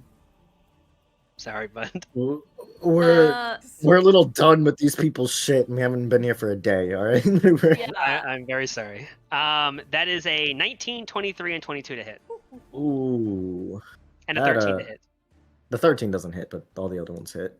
Okay. Well, it's good because you're going to take 5 points of damage, 4 and 4, which is basically the minimum. Did you add your d20 to it from Bless? That's Azriel when Azriel attacks. Oh, okay. Yeah. Or makes a So you're going to take 13 13. points of damage. Yeah. The one next to Naziath is going to attack him. It's going to hit him for 9 points of damage.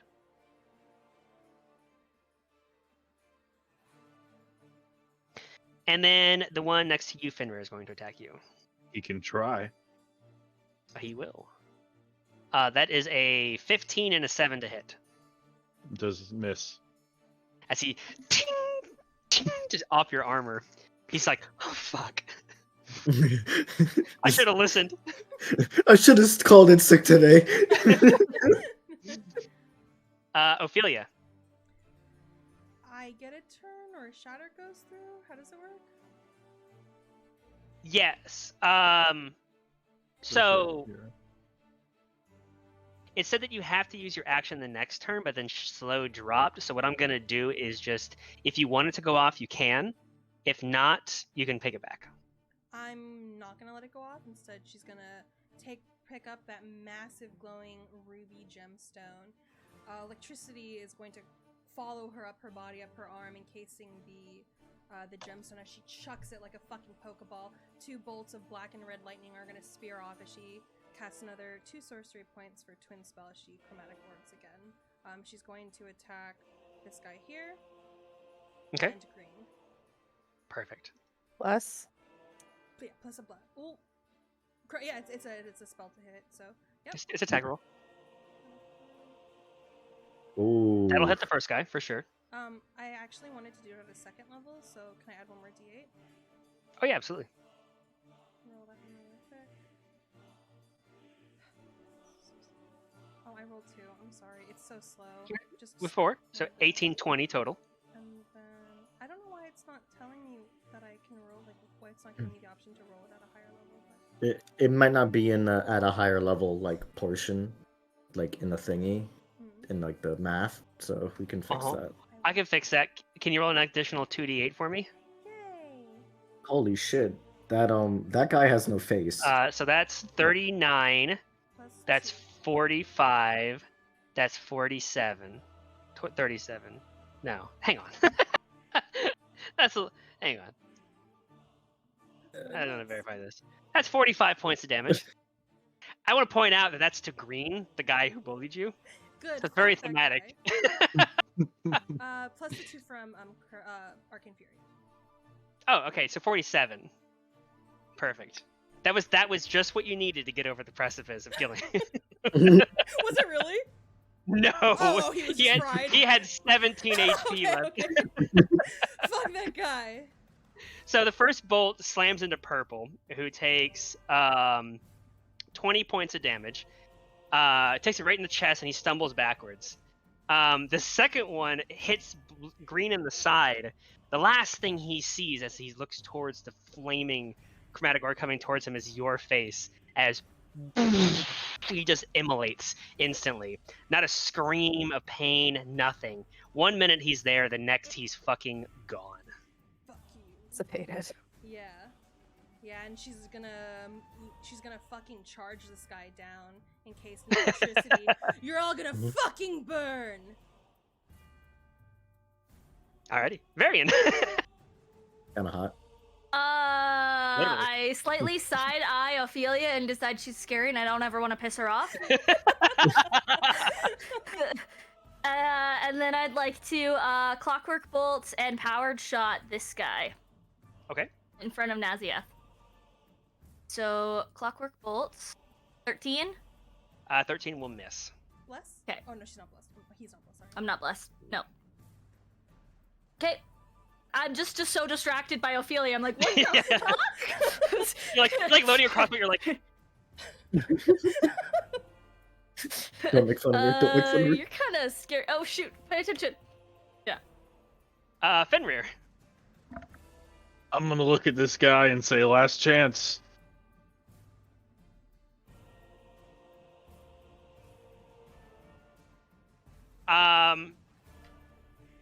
He's surrendering, or at least, at the very least, he's dropping his weapon and running away.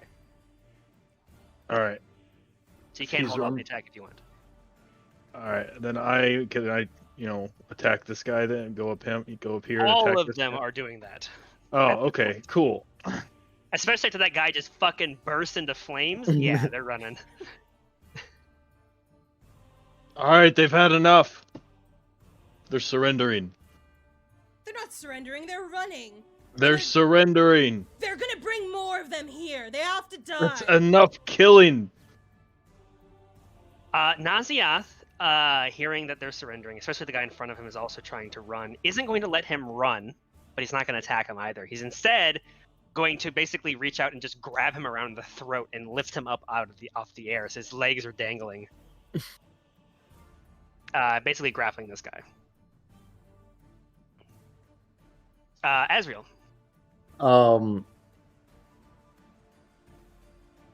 Yeah, this dude's not gonna be allowed to run away.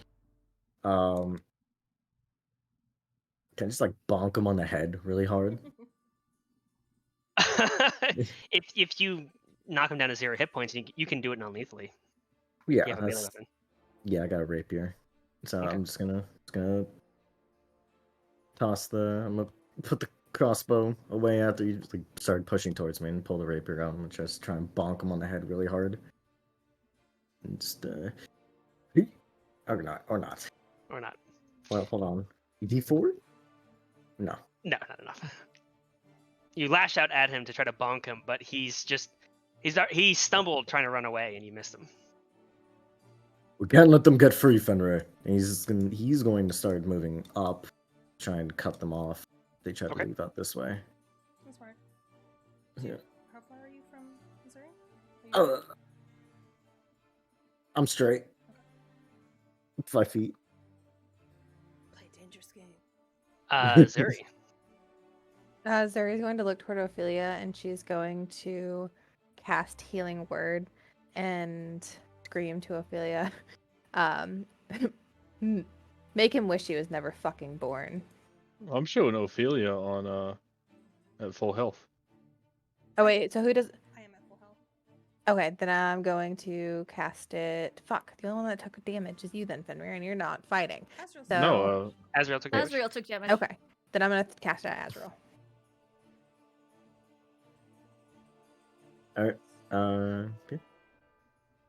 That's a solid chunk right there. That's a nice roll. Very nice. All right. Anything else, Zuri? No. Okay. The guards are going to run. I forgot non-lethal strike was an option, or I would have done that. That's okay. They're going to run this way. This guy can't run. This guy's going to run. At the start of his turn, he's gonna take 5 points of damage. Not enough to kill him though, unfortunately. Is he running past me? Yes, you'll get an attack of opportunity. Get over here. Kabonk. That will kabonk him actually. That's just enough. That's literally just enough. Non-lethal? Yeah, not lethal. Okay. Bonk. He's done. Yeah, we gotta have hostages for the swap. How do we do the distance arrow thing on the map?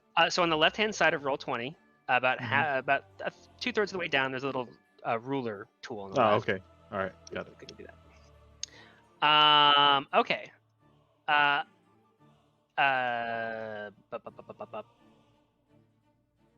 Clip is going to keep dragging Galador. Ophelia. We have orange and red that still need to be apprehended, correct? Yes. Mhm. Okay. She's gonna chromatic orb at first level.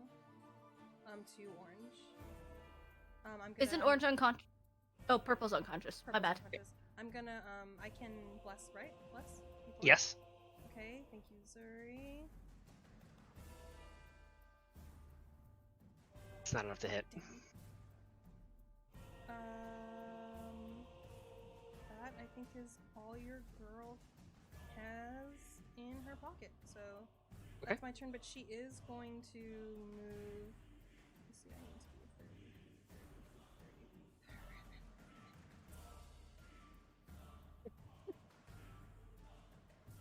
30, 30. Okay. Varian, it's your turn. I have a question. Okay. Can I cast Clockwork Bolt on an arrow, but before like the next turn, could I cancel that magic effect? Like, if I hit him and he gets knocked out, could I cancel that magic effect on an arrow? Ping the ability for me. Well, to be fair, while it is part of an attack, it is still a magical attack, so you cannot do that non-lethally. That's what I thought. That's why I was asking if And I in could fact, I cancel don't think it. you can even do ranged attacks non-lethally. I think, No, it's, if I I think it's just- only melee weapon attacks. What if I just shoot him in the leg? Just light maiming. A light. Okay, maiming. okay, Batman. Yes! As I he would like runs to someone attempt over. to lightly maim that one guy with a light crossbow. I'm gonna go for orange because orange is the farthest. So I don't want to set the precedence that you can do called shots. well, just 11 will, like, 11 will miss anyways. yeah. Like I'm just trying not to kill him. Like just Then you gotta get shoot melee. somewhere. Well, that's lame. Yeah. Anything else? Yeah.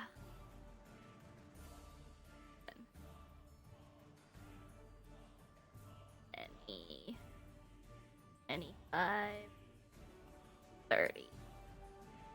Okay. Okay.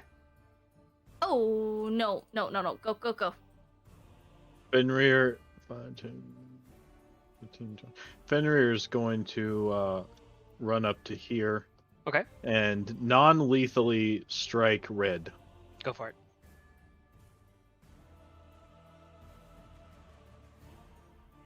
$17. That'll hit. And you will knock him out. Nice. So you just bonk him on the back of the head. And he hits the ground. He skids a little bit. All right. Anything else? Fender? Oh, no. I think that's Okay. it. In my turn. All right. Naziath will continue to hold this guy. At the top of the turn order, you're going to start hearing the slaves call out, "They're coming! Run! Run! Run! Run! Gargoyles! Run!" As they start to just book it in every direction they can. I think that's our cue to run.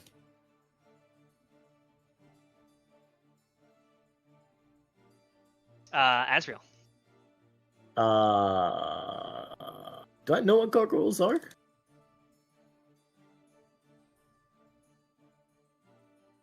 Make a history check. Did I make this check as well? Yeah, everyone with, can. with advantage? Can I argue Ooh, advantage? Let's roll. With advantage. Ugh. Why is the Yeah. argument? I mean, I was around. I was a full-grown adult when this thing happened. So I've seen creatures from or at least heard of creatures from travelers. Yeah. So I will let you know that in the background, for things like history checks, I don't set the DC the same for everybody sometimes. Okay. For people like Ophelia and you who have experience in the real world, your DC is a little lower compared to Varian, Zuri, and Azriel, who grew up in a place where they didn't exist. So I do keep that in mind, and I do tailor the DCs sometimes based on experience. No, well, I got a 4 anyway. Well, yeah, 4's not going to help. Azriel and Ophelia, yes, you know what gargoyles are. They are elementals. What kind? Flying. with my nat 20, do I think we're equipped to fight these things? No, because as you look up in the air, you don't see a couple. You see hundreds. Oh. We need to run. Like, now. Where? This one's not dead. Fuck him. I have no idea where the fuck to go. Shit. The cave entrance that we came from, wasn't it just like right here? That's for Yeah. the apartment, yeah. It's right here. Yeah. I mean, then, yeah, I mean... Okay, cool. Got an idea. I'm just gonna shoot this dude in the fucking head. And then we're just gonna run. Okay. Uh, You can just execute him. Azriel, no! And he's dead. We're running. Somewhere. Not here. Where? Into the cave? Is that your turn? I think that's how far I can run. Okay. Yeah. Zuri. Zuri is going to cast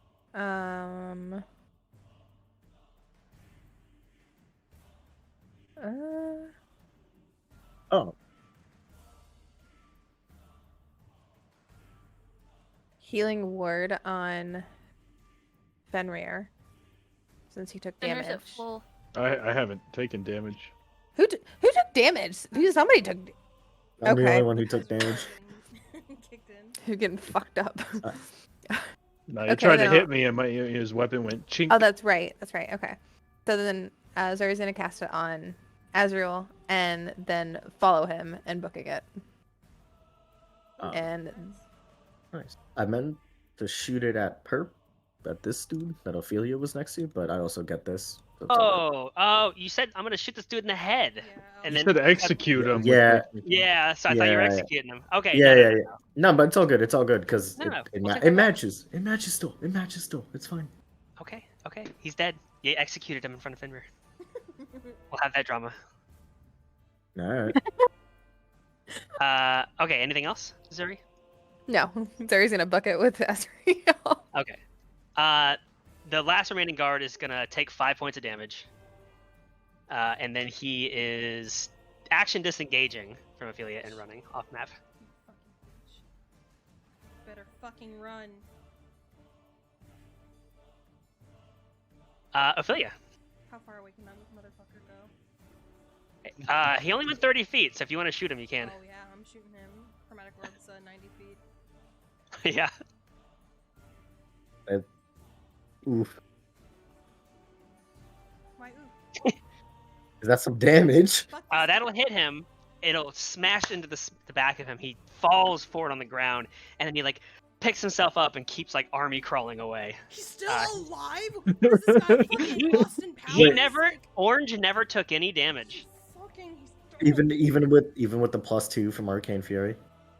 18. Even with +2, yeah. He'd Damn be dead if Azriel had shot the right person. Still no, actually. Oh wow. It's fucking...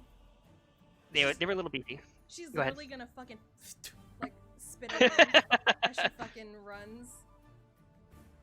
The cave entrance is this like metal, this like stone piece Yes. right here. Mhm. Okay, so she can do 30, but she has to be considerate of not being too close to the party.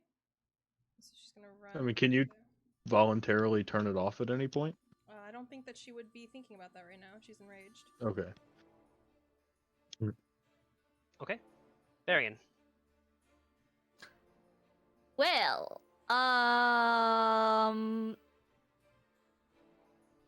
5, 10. Can I sneak past Azrael and Zuri? I want to come and help Chip carry the gnome. Absolutely, yeah. So yeah, I'll his, just come. his name is Clip. Why did I think? I don't know. Chip, I help Clip carry the gnome. Okay. So, I think that's as far as I can. I think I can go 5 feet more, but I'm gonna just help them. There. That's me. Alrighty. Fenrir. Yeah. So 5, 10, 15, 20, 25, 30. I'm good.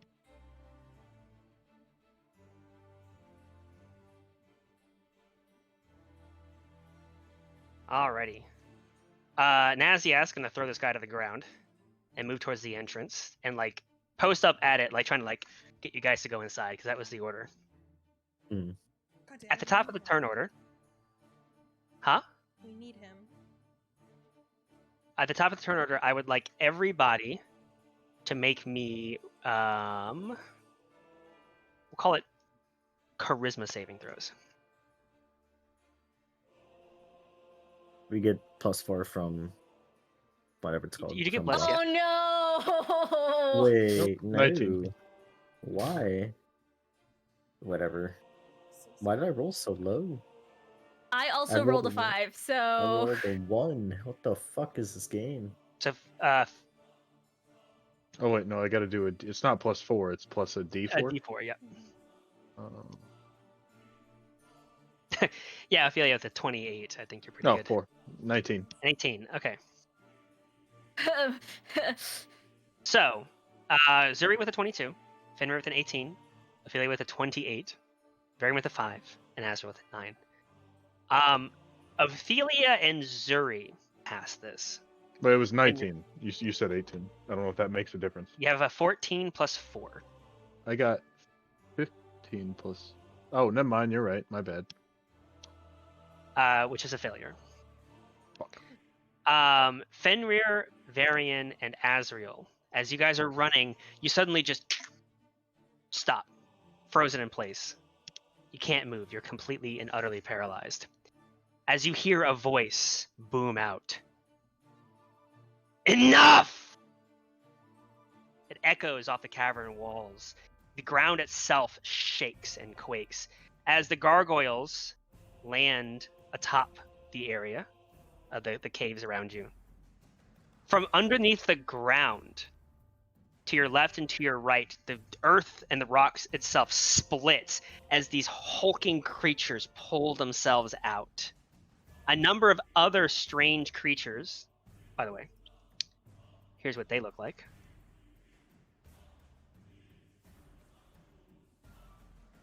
Oh, Umbra Hulks. A large series of other strange creatures don't dig themselves out of the ground. They simply glide out like they were apparitions from the ground itself. Ugh. Ugh. Right. As all around you, you are Hi, bud. surrounded. And then appearing in a flash of dust and wind is a Dao.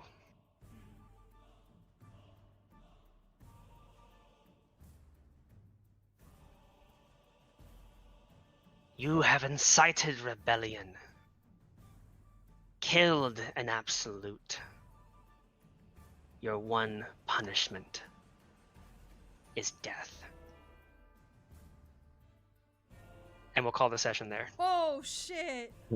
Well, guys, it was a good Oh. game. Oh Yes. shit! I loved your characters. So good. Yes, We had a great it It was session. nice We had a knowing good y'all. run. Yeah. Oh god. Did we make a wrong decision? No, we did not. No, No. we know we did not. No, that was the absolute right decision. Now it's just Erdon enslavement. Until we I would- get eaten. Dang it. Okay, so the hot boys are gargoyles that can fly. We have massive fucking Umber Hulk insect thingies. We can take them. Yeah, we have so many spell Those- slots and stuff those- left. Those aren't really hot boys once you see like the other potion. Do we bring out the backup characters now, or like is that? We'll Yeah. have to find out next session. Fuck. Oh. I've never understood the term like blue balls, but I feel like if I could experience it, it would feel something similar to the emotion that I'm feeling right now. Probably. Well, that was a good session. Everybody say bye, stream. We'll see you Bye, next stream. week. Thanks for Bye, watching. Thanks for stream. hanging Stream. out. Be You'll sure- be if you come back next time. You'll be